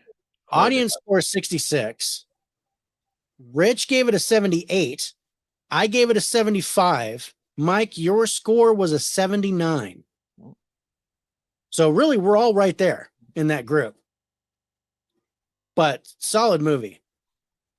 Let's see. What's Caveman saying? Best movie, Cuba Gooding Jr., and I highly recommend it if you have never seen it, is Men of Honor. Oh, Men of Honor is so good. With Robert De Niro. You know what? That's one I haven't seen yet. Dude, absolutely. Yeah, you have to see that movie. That's All one of right. those. It's a courtroom drama. It's kind of Oh, I like, love courtroom drama. yeah, it's a Few Good Men. He's basically a Oh, Navy diver that was injured, made a paraplegic or whatever. So he's got a prosthetic, and they basically told him he couldn't dive again, so he sued him, and he's going after it. And Robert De Niro is like his commanding officer. He used to be. Really good story. So yeah, if you get a chance to check that out, Men of Honor, that's a great pick, Caveman. That would have to be right there, right up there with mine, with my favorite Cuba Gooding Jr. movies. Yeah, you must see Men of Honor. Yeah, you got it, Dell. Yeah, there's some good action scenes in there too. I gotta say, and it's one of his B movies, but there's a movie he did called Hit List, where he was an assassin. I really liked how he played that character. The movie itself was pretty low budget, but the way he played the character, I think that was his best acting role for me. And it's called Hit List. If you ever get a chance to see that, I don't even know where it would be playing. I've got it on DVD. So, so anytime you come over, Mike, you're only about 40 minutes away. So we'll do a movie night. We'll watch some stuff. I definitely have Men of Honor. So yeah. All right. So before we jump into movie number 4, want to let you guys know that, and I've been kind of hinting to this. I hinted to it on Mega Mike's show. I've been hinting the last couple of weeks, even though we've been out, to where we are kind of rebranding. So Turner Fan 77 and I are changing our name. And I have a little video that I put together that kind of combines the 2 intros. So I'm going to play that really quick. Let's see. Kind of fitting with the recent Titanic stuff. Right. No, good point. All right. So I'm just going to play it and then we'll go from there.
So that's it, everybody. Turner Fan 77 and I are merging together, forming the Faces for Radio podcast. That'll begin next Wednesday with our By the Numbers episode. So it'll be the Faces for Radio. Instead of saying 4K Lowdown and Turner Fan 77 present, we will now be the Faces for Radio. So hope you guys can stick with us and check that out. But that'll be our Spotify channel. And I've also got an Instagram separate for Faces for Radio, things like that. And eventually, once we get enough subs, we're going to set up a separate channel on YouTube as well. But yeah, another one of those things that I did. And Rich loves it. Thanks, bro. That was important to me that Rich liked it because he didn't get a chance to see it yet. All right, so let's move into number 4 and hot seat question number 4. Are you ready? Yes. Yeah. Okay. Question number 4, who would be on your Mount Rushmore of actors and actresses? So 4 actors or actresses that you would pick as your top guys.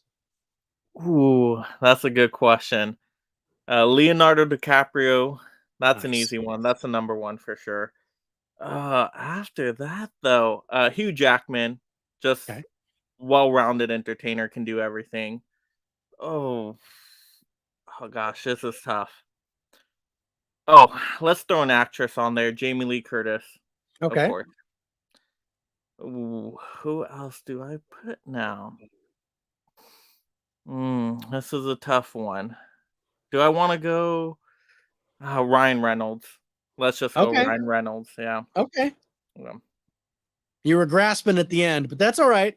That was a tough one. That was a tough one, but I had to think when I hear their name in a movie, just on their name alone, what gets me more excited to watch it? And with Right. Ryan Reynolds, just because of his over-the-top personality, his charisma, his charm, whatever you want to call it, even if it's a movie I really don't know about, if I hear Ryan Reynolds, it piques my interest. I'm like, you know what? I'll give that a shot. I'll try it out. Okay. Yeah. Nice. Well, yeah, that makes sense. That makes total sense. All right. So moving into number 4 and the second highest rated movie by Rich and I together is Dark Knight Rises. I kind of figured you were going to like this. Yeah, I'm glad. I'm glad it's high up there because not a lot of people love this one. I don't know why. Wow, this is Your good. punishment must be more severe. And it just narrowly doesn't make the top spot. I mean, it's right there with our top movie of the week. But let's talk about the cast here. So I'm getting that you might know more of the names on this one. Maybe. I hope so. I don't know. Once again, I'm terrible for names, people. I'm terrible. You're making it up with the other scores though, too, bro. So Yeah. you're still right there. Yeah, I think I know more names. I know more names. All right. Okay, let's go. Let's go. Okay, so of course we got Christian Bale. Right. We got Tom Hardy. Yep. We got Cillian Murphy because Scarecrow shows up a little bit. Right. We can count Liam Neeson, right? Because he has a quick little kind of cameo in there with the dream sequence. Definitely gets 1 point for sure. Okay. Especially since you knew him. Michael Caine. Yep. Yeah, Alfred. Okay. Good. And then what's his name? What's the girl's name? The meow. The woman. Oh yeah. Anne Hathaway. There you go. Yeah. You're out of 10, brother. So okay. Look at I was hoping to get you out of 10 for the cast. All right, so let's talk acting. But for this level, Joseph Gordon-Levitt too, Robin there. So. There you go. Gordon-Levitt, yeah, we're way over 10. we're way over 10, but totally, yeah. I mean, there's a huge cast here. And it's totally worth it. But judging by the cast, do you think they all did well enough to deserve a 10 for the acting, or did some of them phone it in to where you're like, maybe I'll go 9? What did you think of the acting? Was it up to par with the level of the cast? Yeah, 10, 100%. This is why this is my favorite movie of all time. I do prefer the acting in here even over, say, The Dark Knight, which I love The Dark Knight. Heath Ledger does great, but I actually prefer Christian Bale in this movie. I think he does a better job as a Batman and Bruce Wayne here. I love his character arc performance. Oh, so good. No, I agree with that. I like Christian Bale's performance better here for sure than Dark Knight.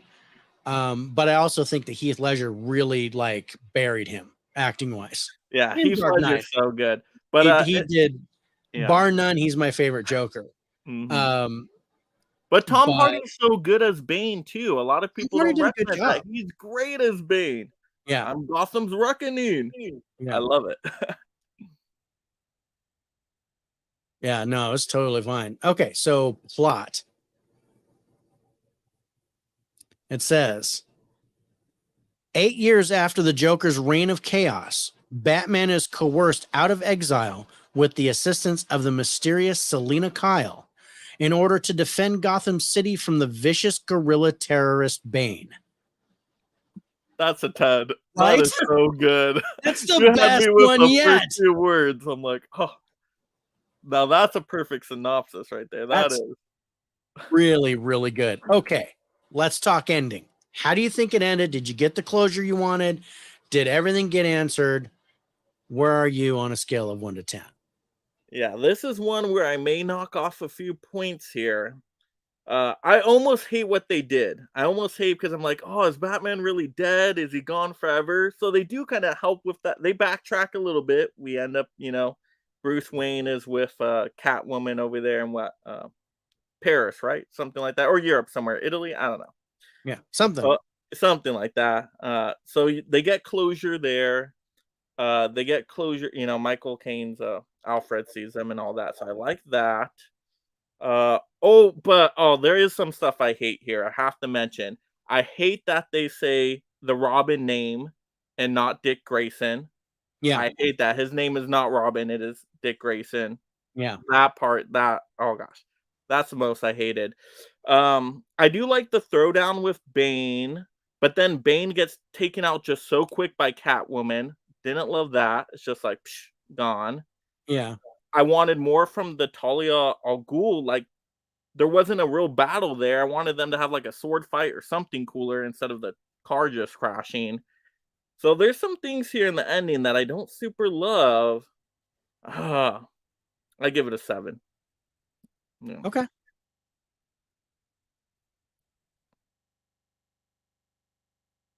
Hey, how about the story? And Dell says The Dark Knight Rises gets a 10 in plot holes. Yeah, Dell is not a fan of the Rises. But Mike says, F the haters. I love this movie. So good. The Robin thing is so stupid. Yep. I still love the movie though. Yeah. Yeah. I was like, his name's not Robin, damn it. And it's like, I think people would get though that he would be the Robin character. Like, I don't feel like you needed to say Rob. Like, they would have got it if you said Dick Grayson. I think enough people would have understood. No, enough people, because people who watch this movie, they know DC, they know the Batman storyline. So if they just said, "Oh yeah, I'm Dick Grayson," or whatever, if somebody just walked up and said, "Officer Grayson, here's that sign-up sheet for you," or whatever, I'd be like, "Oh," but no, I'm Robin. Stupid. All right. So, but story. So, beginning, middle, and end. How do you think the story played out? Were there any drag parts? Were there any plot holes that bugged you? Things like that. Yeah. So what would you give the story on a 1 to 10? So I love the beginning of the movie with the practical effects, with the airplane and Bane showing up. I love that opening. I like that more than the Dark Knight opening, and I love the Dark Knight opening. I love all the middle stuff. I love when Batman gets broken down, his back gets broken. He has to go into that cave and then rebuild himself and embrace fear and the chant. So I love the middle part. And I do like, oh yeah, that is such a great scene. And as a cow gets broken, all with the rain, perfection. And then I do like I said, I like some things about the ending. I do like when they get the giant clash going and that initial battle with Bane. But then there's a few issues with the ending. Plot hole wise, I know people say plot holes are in here. I don't really see plot holes. I know people say, "Oh, when he gets out of the cave, how does he get back to Gotham?" To me, I don't need everything explained in the movie. I don't need to see him go get on a plane and do what I don't need to see that. I get it. He Yeah. got back to Gotham. I'm cool with that. Oh, I love that moment too. He's like, with the anthem. He's like, "What Yeah. a lovely voice," and just yeah, that Yeah. was a great moment too. So because of the ending, a couple issues with the ending, I will give it an 8 here. Solid. Okay. What do you think of the script? Okay, script. Dialogue was great to me. So many quotable lines. Uh, I love it. I love the writing here. To me, this is where Christopher Nolan stands out. Is his writing, and so I'm gonna give this a 10. Yeah. Okay. Solid. I like it. Okay. Cinematography and visuals. Yeah, and once again, another area where Christopher Nolan stands out. His movies look beautiful. Even if he has a few movies in there that kind of bore me to tears, he can work a camera. Everything looks beautiful. I would give it a 10 here. I love it. I love how the city looks. Once again, like with the shots at the beginning with the plane, love all that stuff. The football field you just showed. Mhm. It's great. The battle at the end, all the vehicles, right? The bat flying. Oh, when the bat's flying and doing spins and it's so good. It is so good. It's a 10. Yeah.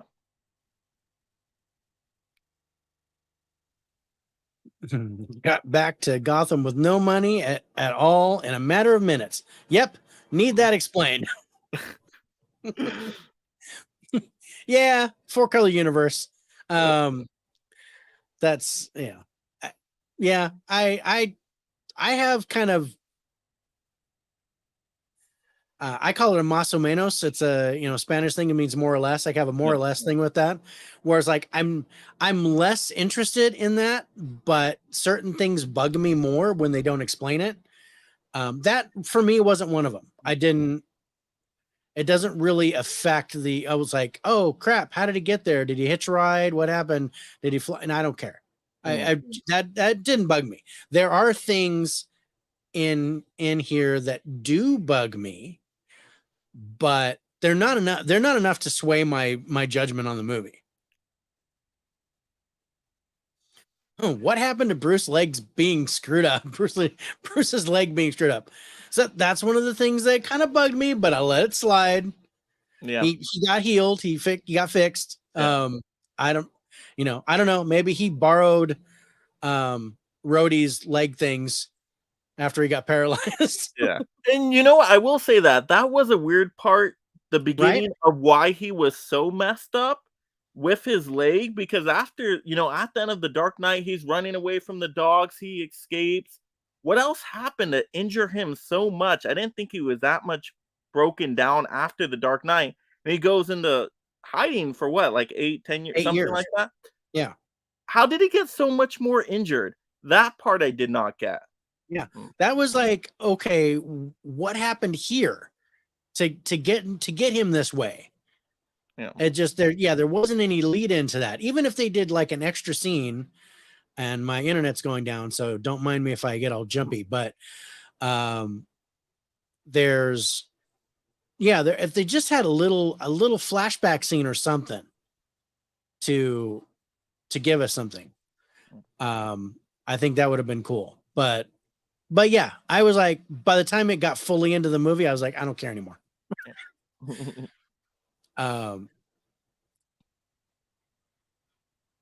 So, but yeah, no, this is a solid. God, I like this movie. I still prefer The Dark Knight, but that's mainly because of Heath Ledger's performance as compared to this. I think there are aspects of this movie that are better than The Dark Knight. For example, direction.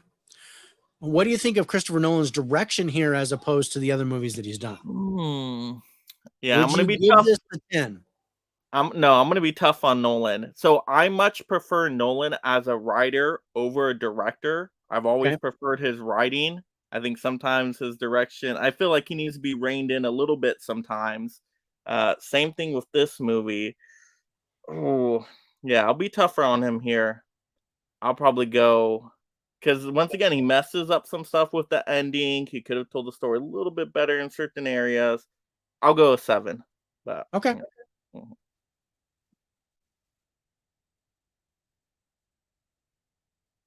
All right. So music. So musical score, Mhm.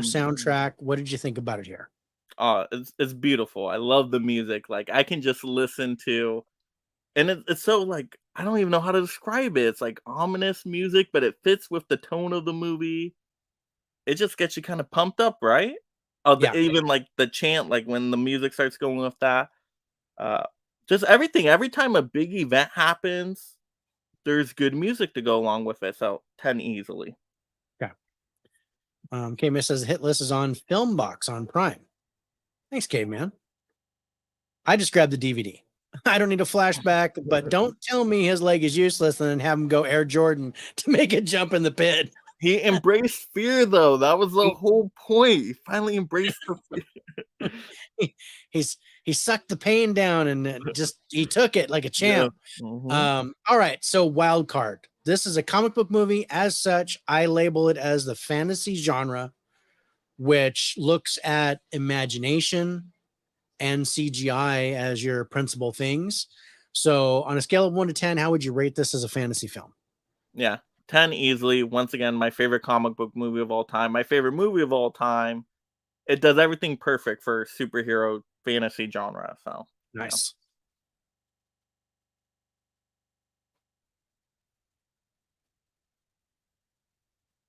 Good score, Mike. Yeah. All I right. knew I was gonna be pretty generous with this one. Yeah, but it's logical because it's it's your favorite movie. Yeah. It's and I knew from way back that this was your favorite Yeah. movie. Mhm. So I knew this was going to be picked. I wasn't surprised by it. It was still a great watch. I enjoyed it a lot. Let's go to the score. So IMDb rates this as their number 69th all-time highest rated film Oh, and that's gave it pretty an good. 8.4. Rotten Tomatoes critics score 87%, audience score 90. Rich gave this an 86. I gave it an 83. Your score, Mike, is a 92. That sounds good. It sounds good.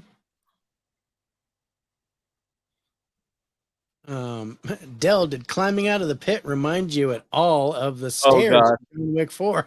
That's the issue I had with John Wick 4. You talk about not realistic. I'm like, okay, no way. I'm over. It was a good movie, but I'm like, come on. I'm tired of the bulletproof suits now. I don't believe it. Yeah. I'm excited for Ballerina. Are you interested in that one? The Anna de Armas, the spinoff? I don't know. I might check it out. I do like Anna de Armas, Yeah. so maybe I don't know. I don't know. I'm not as Me- excited for shows, so we'll see. I have to hear good things. If I hear good things, then yes. Okay. I'm excited for it. I like her a lot, and I think she's a good action star. I think she can do some good things. I wasn't as pleased with Ghosted as I thought I would be. And that's the one where she did with Chris Evans on Apple TV Plus. I don't think I saw that one. The action movie. It's pretty good, but I expected it to be better considering those two. And I really liked The Gray Man on Netflix. I enjoyed that a lot. And that also has both of them. But I loved her in No Time to Die, the last Bond Oh film. yeah, she's She was very good really in good in that. that. What is the spinoff? So in the John Wick universe, Ballerina is coming, and I think it's a limited series or a show or something that they're doing. Anna de Armas is starring in it, and she's another assassin in that John Wick universe. So I'm gonna check it out. I don't know if I'm gonna throw any money at it if it comes out on physical, but I'll try to check it out on digital. Not really. The stairs in John Wick 4 has a comic relief moment, and Wick clearly has more superpowers than Batman. Mhm. I like it. Okay. We've got one more movie left to do, Mike. It is Turner Fan and I's highest rated film of the 5 that you gave us. Before we do that, we have question number 5 of the hot seat. Here it is. Give us your most surprising hot take. One movie that you can't stand that everyone else seems to love. Ooh.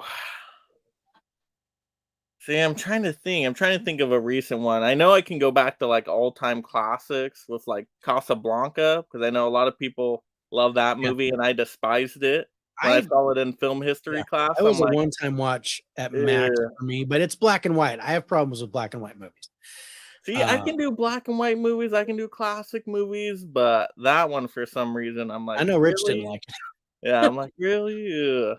but I'm trying no, to think. I mean for me, right off the top of my head is Pulp Fiction. I Oh, I can't just watched that the other stand it. day again, and I'm like, I love it. I liked it even I more the can't second stand it. time. I can't stand Pulp Fiction. Oh man. I no. Kill Bill Volume 1, love it. Mhm. Absolutely my favorite Tarantino film. And oddly enough, I like Reservoir Dogs a lot, I but love Reservoir Dogs. I did not like Pulp Fiction. Mhm. So something like that. I mean, Yeah. anything recent that You you know were what? like, A recent one, I yeah, I do got a recent one now that I think about it. okay. Everybody loved the Super Mario Bros. Movie. I just don't think it's a good movie at all. I really don't. To me, the plot was so simple. I'm like, they're just fighting over Peach the whole time. Yeah. I didn't get it. I'm like, there's cool fan service stuff. I like the references, but that's all it is. Not much of a Man says, story careful, here. Mike, you may lose subscribers. I know with the Super No, Marios. Mike Everybody said, loves Super Marios, and I still picked it up on I'm, physical media I because the wife know, wanted it. But I see. My problem with Super Mario Brothers is I never liked the game, so I knew I wasn't going to like the movie. And I was right. I didn't like the movie. It has good qualities, with the visuals and things like that. But yeah, that was a one and done for me. I'm glad I got that out of my hair. But yeah, I won't watch that again. yeah, and I know Um, people love the Peaches song. I'm like, when that started playing in the theater, I'm like, restroom break time. I'll be back. oh, look at the time. Look at my wrist. I need to go pee. Dave hates the Royale with cheese. But yeah, with Quentin Tarantino movies, I need to watch them like multiple times because a lot of his movies, when I first watch them, I'm okay with it. But more times I watch them, I usually like them a little bit more and more. Mm, okay. Let's see. Caveman says Pulp Fiction was my kryptonite because I could not find it to block Nate. Right? Yeah, that was in Bob's Blu-ray tournament. He needed to pull Pulp Fiction Steelbook to block Nate, and he couldn't, and he had it. So I'm telling you, man, get your stuff organized for the finals, because you got third place, and there was like 3 or 4 that you couldn't find. All right. So yeah, that's a good hot take, brother. That's cool. I had another question in there that I usually put for everyone, but everybody answered it the same way. So I'm changing the question up to see if I can get some different answers. All right, so we're coming down to the final movie.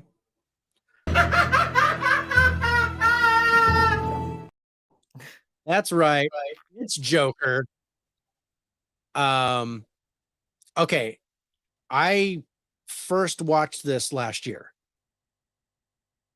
And I bought it when it first came out. But I was so apprehensive to see this because I was like, Joaquin Phoenix is going to butcher this. I am not happy to see this movie. I don't want to watch it. And I was in a live stream with Turner Fan, and I held up Joker and 1917, and I hadn't seen either one.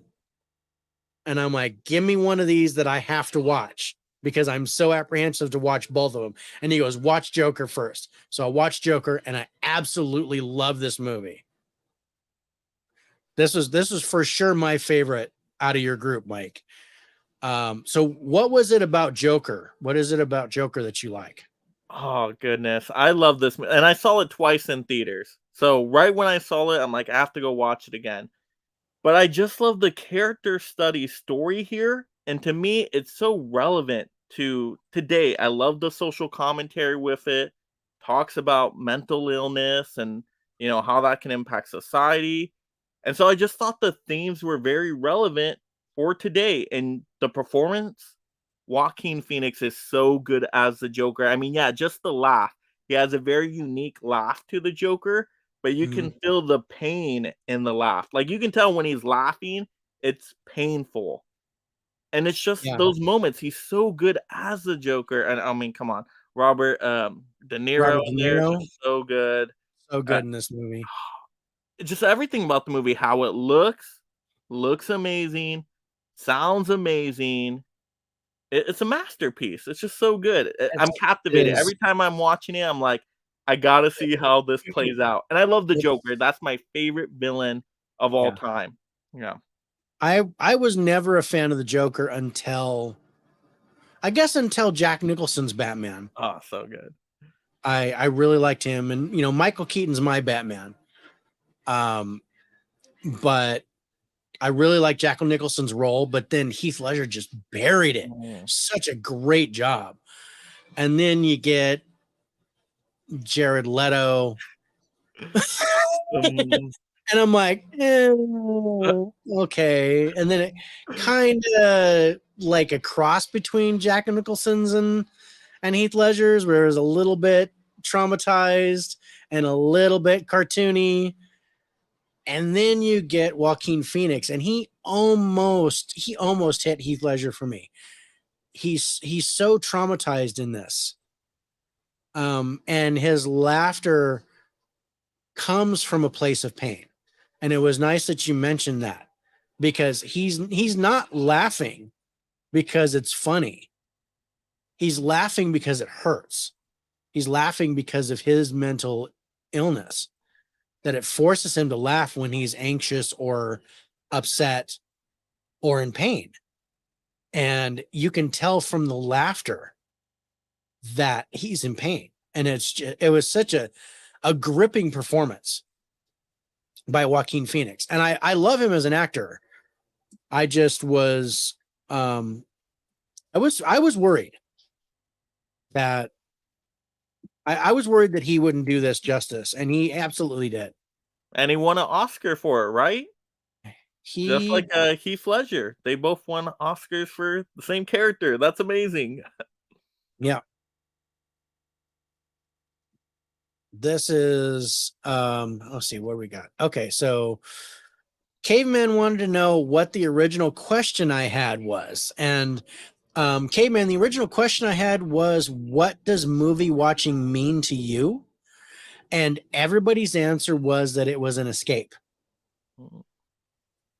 And I was like, okay. I mean, and it was literally everybody's answer. And I was like, all right, Really? I'm gonna pull that, because I was hoping to get some kind of different type of philosophy Yeah, I feel like with I could give a different answer, but okay, I go. Hit me. so to me, movies are like mini miracles because of all the people that have to work on a movie to create this art piece, this work of art. You just imagine any movie that gets made, even the Skinnamarink out there. I get it, but Okay. how much There's gotta be effort? an audience for that somewhere. I know, Under right? a rock or somewhere. I know, but how much work people have to do, how much people have to come together to get a movie made is astonishing to me. So every movie that does get made, I'm always blown away. Even if I may not love the movie or even like the movie or it doesn't fit my taste, just to see this piece of art made that took so many people. I think even as like a content creator, we even gain more appreciation because you're like, hey, for content creation, it takes so much work and time. But you imagine a movie, just that Yeah. many more people working on it. So many things have to go correct to create this. It's like that's why I love it. To me, it's like the purest form of art, but also it's just the best value entertainment, right? I mean, Yeah. there's a lot of things that are fun out there, but in terms of, I guess, price for the value, movies take you so much places and movies are so easily accessible, right? I mean, theaters, home video, streaming, however you want to do it. It's like you can be transported to all these places so quick for Yeah. not overly expensive. It's like a hobby anybody can enjoy. So Yeah. I don't know if that was different enough of an answer, but there you go. That was great, Mike. But yeah, I mean, literally everybody. The first 10, I did 10 episodes of the Hi-5 last year, and everybody had the same answer. Yeah. And for me, it's memories, and it's kind of hard to explain, except in the fact that it's the memory of where I was when I first watched the film. It's rewatching Yeah. that I get the memories. Like when I watch Independence Day, I get the memory of first being in the theater on opening day and standing room only and all the people around. And I get that. Raiders of the Lost Ark, remembering where I was when I first watched it. It's kind of like that, to where these are my memories that I have on the walls, because I remember where I was and what I was doing the first time I watched the film. So that's kind of what movie watching is for me, is memories. And I was just really hoping to get different answers. That was great, Mike. I really appreciate your answer. So Caveman says Joker 2 is supposed to be an effing musical. Get ready, David. Lady Gaga is supposed to be in it, but I heard that there was going to be music in it, but it wasn't for sure going to be a musical. I'm concerned because I don't like musicals. I'm concerned, but I know Lady Gaga did A Star Is Born with Bradley Cooper, very much not a musical, but it has music in it. So I'm hoping it's more along those lines. Yeah. And not an actual where they sing the dialogue and it's like, I hope they don't do that, but I think there might be a little bit of that aspect in it. What are you doing? Yeah, I don't think there's going to be a ton of musical numbers in there. I would be surprised if it does go full on musical, which I wouldn't mind because I love musicals myself.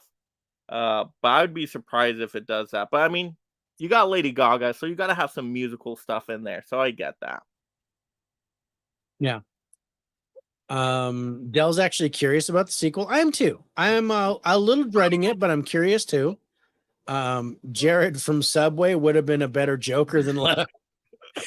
He was a creepy bastard. I agree with that. And what's up, Tiana? Thank you so much for joining. I'm finally starting to catch up with these chats. Okay. You mean Jared Leto? Yeah, Jared Leto. Jared from Subway is not Jared Leto. That was a definite prevert. Caveman, I seen your back call. Stupid autocorrect ruined my joke. Should have said Jared let go. Oh, nice. Hey to everybody. You need to tell them what the back call was, because I didn't tell anyone. It was your post. You post that for me, Caveman. Tell I was worried you missed my joke. Can't wait for Joker 2. I do love Lady Gaga. I do too, especially after she got over all the gimmick crap. She got through all that, and she's actually being judged by her voice now. She's amazing. I really liked her halftime show at the Super Bowl. I'm a huge football fan. I don't know if you like any sports, Mike. Are you a sports fan at all? I don't actively watch sports. I do play fantasy football every year because I love the sports and statistics. So I'm like really into fantasy football. Really I never watched the games. Nice. And then I did wrestling in high school, but haven't wrestled since then. So that's pretty much my sports stuff. And then I watch a lot of sports inspirational movies. Right. That's the good part. Yeah, the sports and inspirational stuff. All right, so let's get to the cast on Joker. What do you think on a scale of 1 to 10 for the cast, judging by who you know? We already talked about Joaquin Phoenix. We talked about Robert De Niro. Yeah, those are Anyone the names else that that come you to know? mind. Oh, see, I'm so terrible with names. Forgive me, everybody. I'm trying to remember the actress's name, and I feel like I don't know if I can remember the name. I mean, it's not Zazie Beetz, is it? Zazie Beetz. Okay, I got that That's first. 6. You got a 6 now. All right. Who else is in this movie? I'm trying to think because there's not a lot of actors I can remember. I'm trying to even think of scenes now from the movie. I don't think I remember anybody else. Am I missing any large ones out there? No, I don't think so. There's Hmm. um a lot of it for me was a lot of one pointers. I did end up at a 10 because I see a lot of movies. So, and I have this weird photographic memory where I can remember faces. And then turn around and go, "Oh, that was the person from this movie." See, I'm terrible. I'm So terrible with like, that. I was instantly like, "Oh, hey, Zazie Beetz. That Mm, was Deadpool 2 and she was in Bullet mm, Train." And so I, like all over the place. And then there was um another person that right now was Shane Wingham, who was Detective Burt. He was actually in the new Mission Impossible mm, and a few other movies. He did a lot of the Fast and the Furious movies. But I didn't know him by name. I knew him by face and where he was. Brett Cullen was another guy that he was in The Replacements with Keanu Reeves. He was the other quarterback. I don't know if you saw that movie. But things like that to where I was like, oh, I know his face, I know that face, I know this face, I know that face. So I ended up at a 10. But no other really big names besides De Niro, Zazie Beetz, and Joaquin Phoenix. So we'll throw you down to 6. Yep. All right, but acting. Oh, good. This is a 10. Come How on. is this? How is this not Joaquin a 10? Phoenix won the Oscar. I mean, Exactly. How is he's this not a excellent. 10? There's Yeah. no, you know, I So think good. all parties involved did an amazing job Oh here, yeah. even the ones that I Robert De didn't Niro was recognize. great. Zazie Beetz was great. All the supporting cast. Yeah, I liked Yeah. um there was the little kid, the little girl in here, and she was really good. And there was the other clowns that he was with, the clown group. They were all really good. They all had their own little tortured souls that they were dealing with stuff. I loved it. It's a movie you have to take a shower afterwards because it's dirty, but it's really good.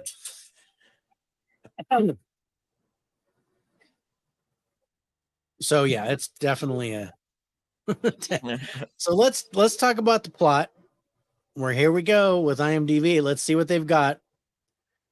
The rise of Arthur Fleck from aspiring stand-up comedian and pariah to Gotham's clown prince and leader of the revolution. Pretty good. Pretty good. Not bad. Uh, You really yeah, kind of have to know who Arthur yeah. They Fleck don't is. mention Joker at all, No. so that would lose some points there. But I mean, the Clown Prince of Gotham, I do like that. Downward spiral of a character right there. So I give it an 8. I'll give it an 8 just because they don't Oh, mention Joker. But I like the stand-up comedian in there and all that. yes. Nobody's laughing now. Okay, ending.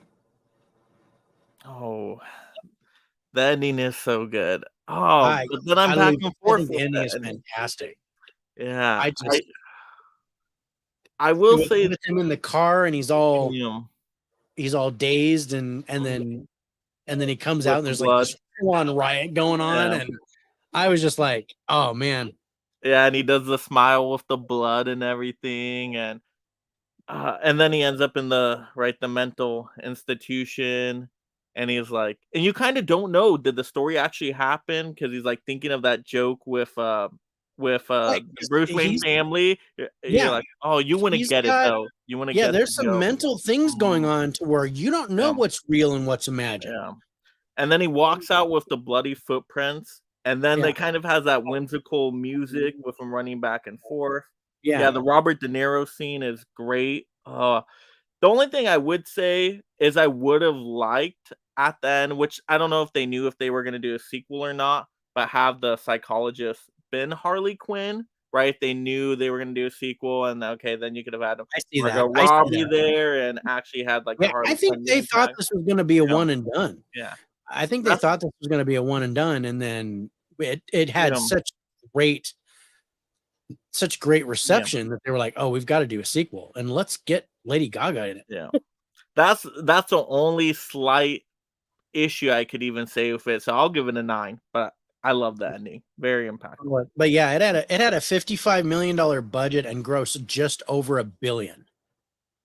Yep, it made some money. It did. So yeah, they're going to make another one. Yep. All right, throwing you down for a 9 for the ending. All right, what did you think of the story? Beginning, middle, and end. Were there any draggy parts? Yep. Nothing dragged for me in here. To me, every scene was interesting visually. It was interesting. What was going on with Arthur character was interesting to see that downward spiral and everything he had to go through. And you know what? They still had amazing Joker moments in the movie. Like, oh, I forgot to punch out. And he punches out, like, oh, that's a cool Joker moment. So they had enough of that sprinkled in there, but they still kept the focus with, okay, mental illness, society isn't helping him. This is contributing to all of that. And you know it's not going to turn out well by the end. But I did love also with Zazie Beetz' character. I didn't know that was fake at the beginning. I thought it was almost, oh, okay, did he really with this girl and this hookup and all? They played that so well. I did not predict that at all. I was a little surprised. I was like, yeah. And then you're like, oh wow, okay, so he imagined that whole thing. But yeah, at first, the way that they filmed it, I thought that was straight up. Oh, and I was like, why are you getting it with him? That makes no sense to me at all. And then it comes back at that. Oh yeah, and like the subway stuff and then the fallout where he's like dancing in the bathroom, and then like when he's dancing on the stairs, like it's so perfectly paced. I'm interested in every scene up to the end. I got to give it a 10. Have to. Yeah.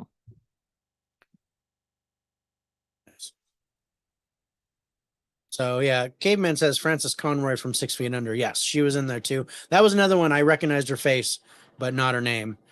And I can't say I've seen 6 Feet Under. So what did you think about the Napoleon news? What's going on with Napoleon? The movie? I know that Joaquin Phoenix is going to play Napoleon, and I've seen a trailer for it. It looks good, but I don't know if there's any news that I I'm know. not sure of any news. I hope there aren't any negative thoughts. All I have are negative thoughts about Napoleon. But righty, script. What did you think of the script for this? This is another knockout. I mean, I love the dialogue here. Every character is written so well. And like you, just with the scene you played right now, all I have is negative thoughts, like the impact with those words. Yeah. Oh, and then I'm just remembering, like, the ending with Robert De Niro scene and all that with. I love the script here. The script, I can't find a flaw with it. I got to give it another 10. I know I'm going high here. I know I'm giving this some high scores, but. I'm sorry, you said you're giving a 10, right? I got to give it a 10, yeah. I can't think of a flaw. I did too. I think this is one of the best written comic book movies. I don't even want to call it a comic book movie. This was one where I was like, it goes past the genre. It goes past the genre. It is definitely ahead of its time, where you're like, this, because they were talking about Angela Bassett being the first person nominated for an Oscar that's been in a superhero movie. And I was like, about Joker. But what about this? And what about Dark Knight?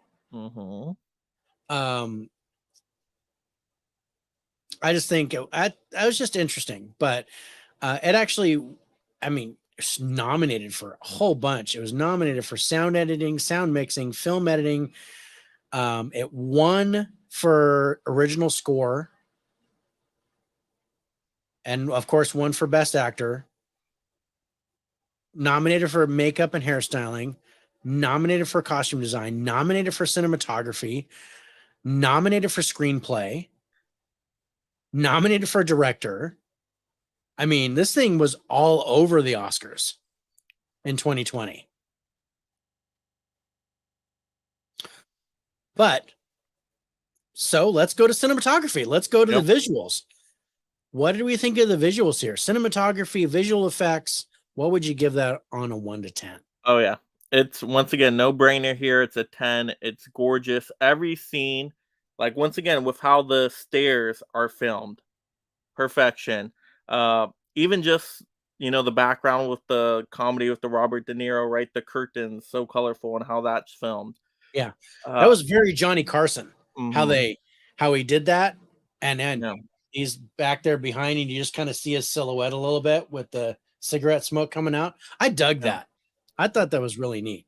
And, There's and some then really fine touches here yeah.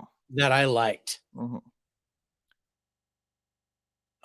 Let's Yeah, I see. agree. Like even just with the city itself, like when you see he's going to the bank, like that shot looks really nice. Yeah. With the rain sequences, the trash in the background, how that played into the story, and you could see the trash in certain scenes.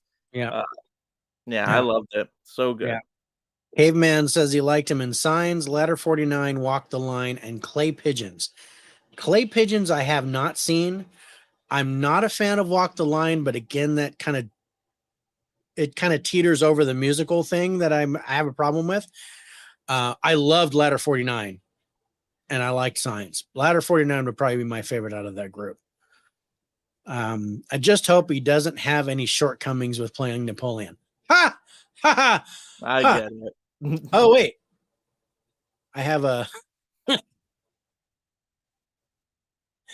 Oh, I put it in here too.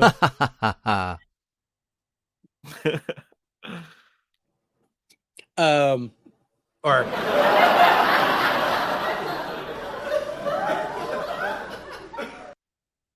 super funny, caveman. Right. Where were we? We're at directing. Yes. So what did you think of the directing here? And was it Todd Phillips? Why does Todd Phillips sound familiar for me? Yes, Todd Phillips was the Okay. director. Nominated for an Oscar, but he did not win. Yeah. Once again, 10. 10 He was here. And from all the special features I've seen too with the movie, how he worked with Joaquin Phoenix and the actors here and that partnership he had with Joaquin through that. Like Joaquin said, hey, with the bathroom scene, I want to do that dance sequence. And for him to go with that, I love the direction here. Many ways to tell this story, but I think it was told in a perfect way. I gotta give it a 10. I know I'm giving high scores, but Yeah. No, it's one of your favorites, so it totally makes sense. Dell says I think Bassett was the first woman from a superhero flick nominated for an Oscar. Okay, I think you're right. I sit corrected. Thank you, Dell, for jumping in with that.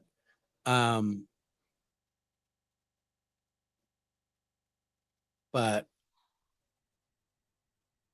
yeah, because I think for the first Black Panther, I thought Chadwick Boseman was nominated for Best Actor. I could be wrong on that. I know they were talking about it. Maybe he didn't get the nomination because now when I said it, it doesn't strike a familiar tone. So I don't think he was nominated, but I know they were talking about that. Anyway, so now we're going to music. What did you think of the soundtrack here, the score? And again, this won the Oscar for Best I know. Original I Score. love the music. I love it, and it was like string instruments, right? Yeah. Give it a very ominous vibe. Yeah, a lot of orchestra stuff. Oh, so good. Yeah, and it's recognizable too. If you played it for me, I'd be like, that's from the Joker. I got to give it a 10. Has to be a 10. Okay. Now, for the wild card, Oh. Inherent Vice is very underrated Joaquin Phoenix music. I liked Inherent Vice. That was decent. Okay, so IMDb calls this more of a drama than anything else. I agree with that. Drama, maybe a thriller. It kind of leads into that as he starts to come into his own, let's say.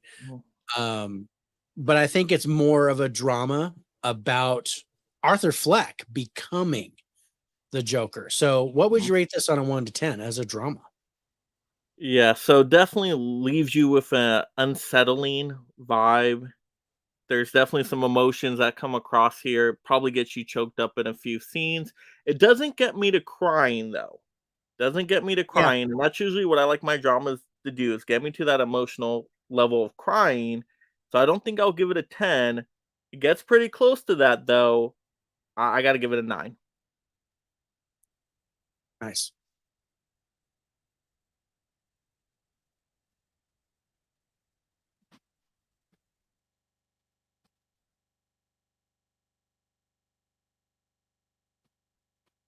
All right, let's go to our final scores for Joker. IMDb gave this an 8.4, same as Dark Knight Rises. It's ranked as the number 78 top rated movie on IMDb. Rotten Tomatoes critic score 69%. That surprised me. Wow, yeah. Audience score 88%. Rich gave this an 88. I gave it a 90.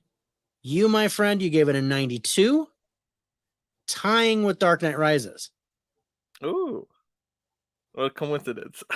as your top movies. So not too bad. That's pretty good. All right. So what'd you think? That was your 5. That was awesome. Yeah, I thought all of them got pretty good scores.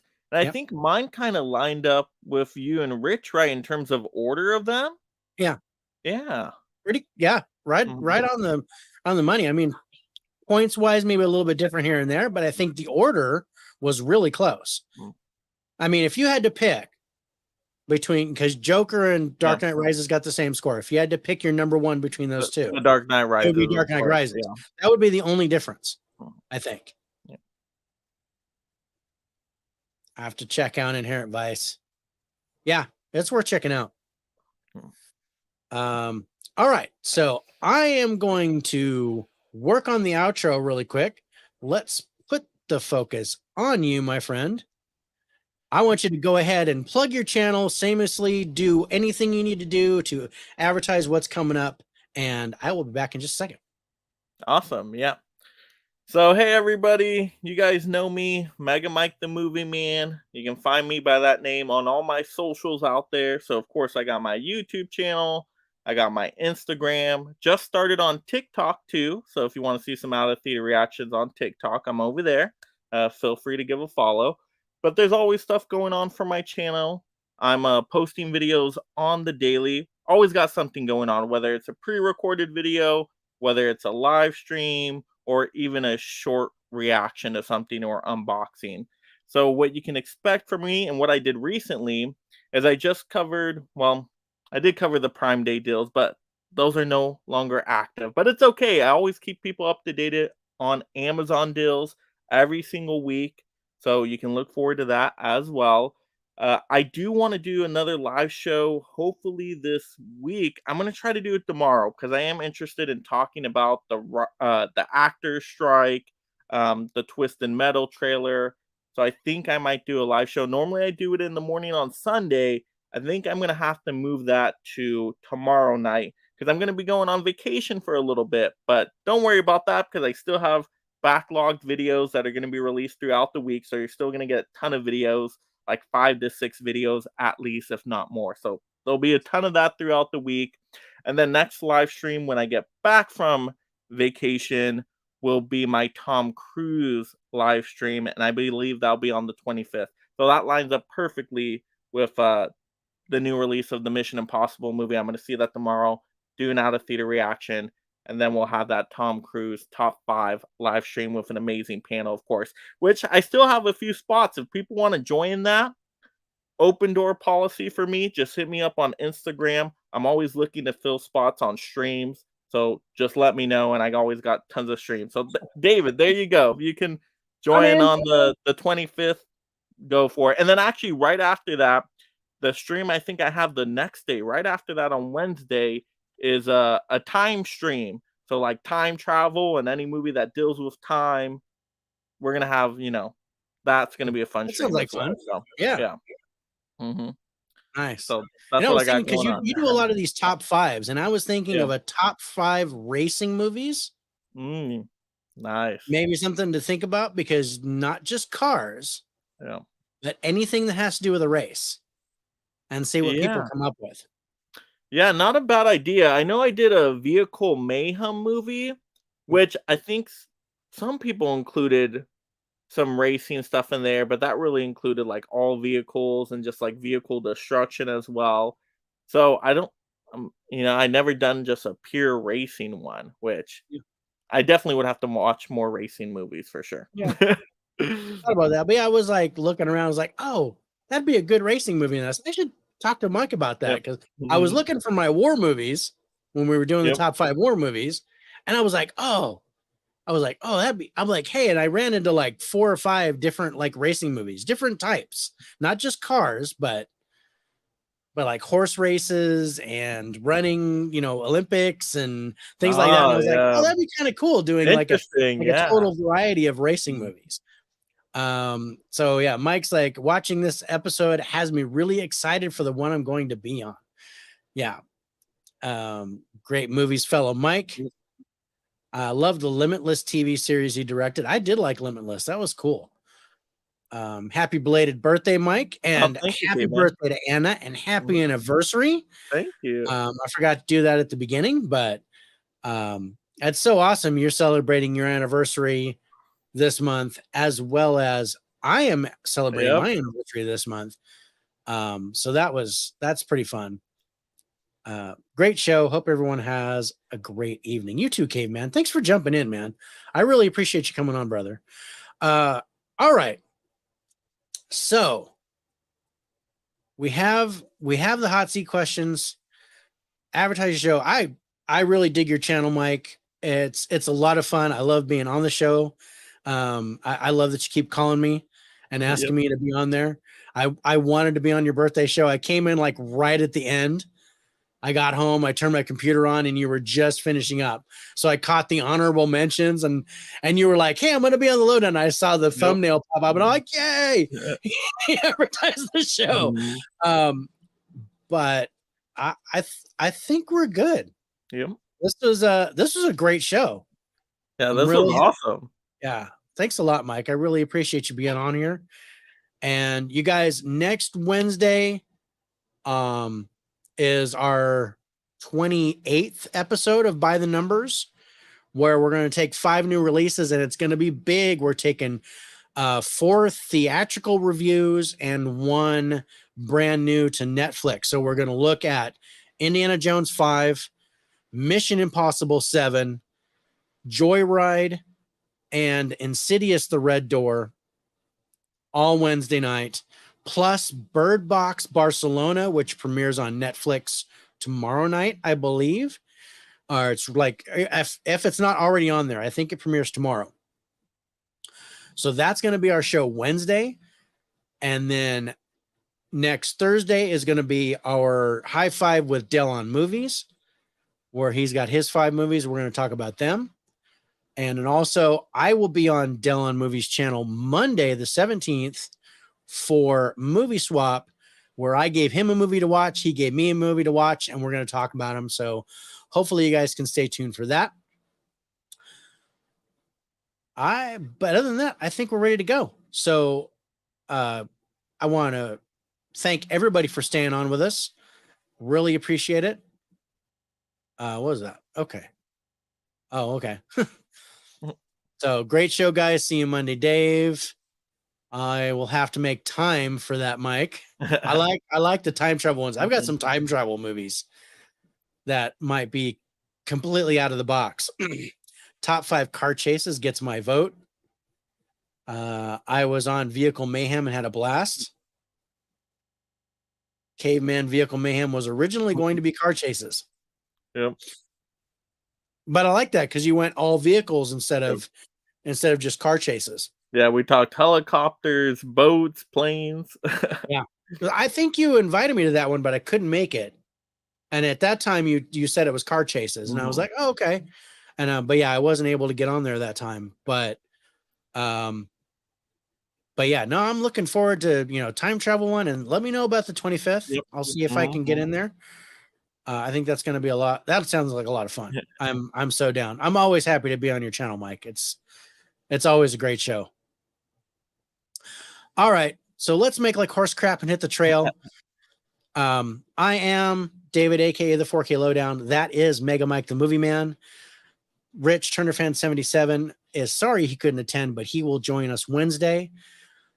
Until next time, thank you guys for watching. Be safe, take care, watch movies, enjoy, and we'll see you next time.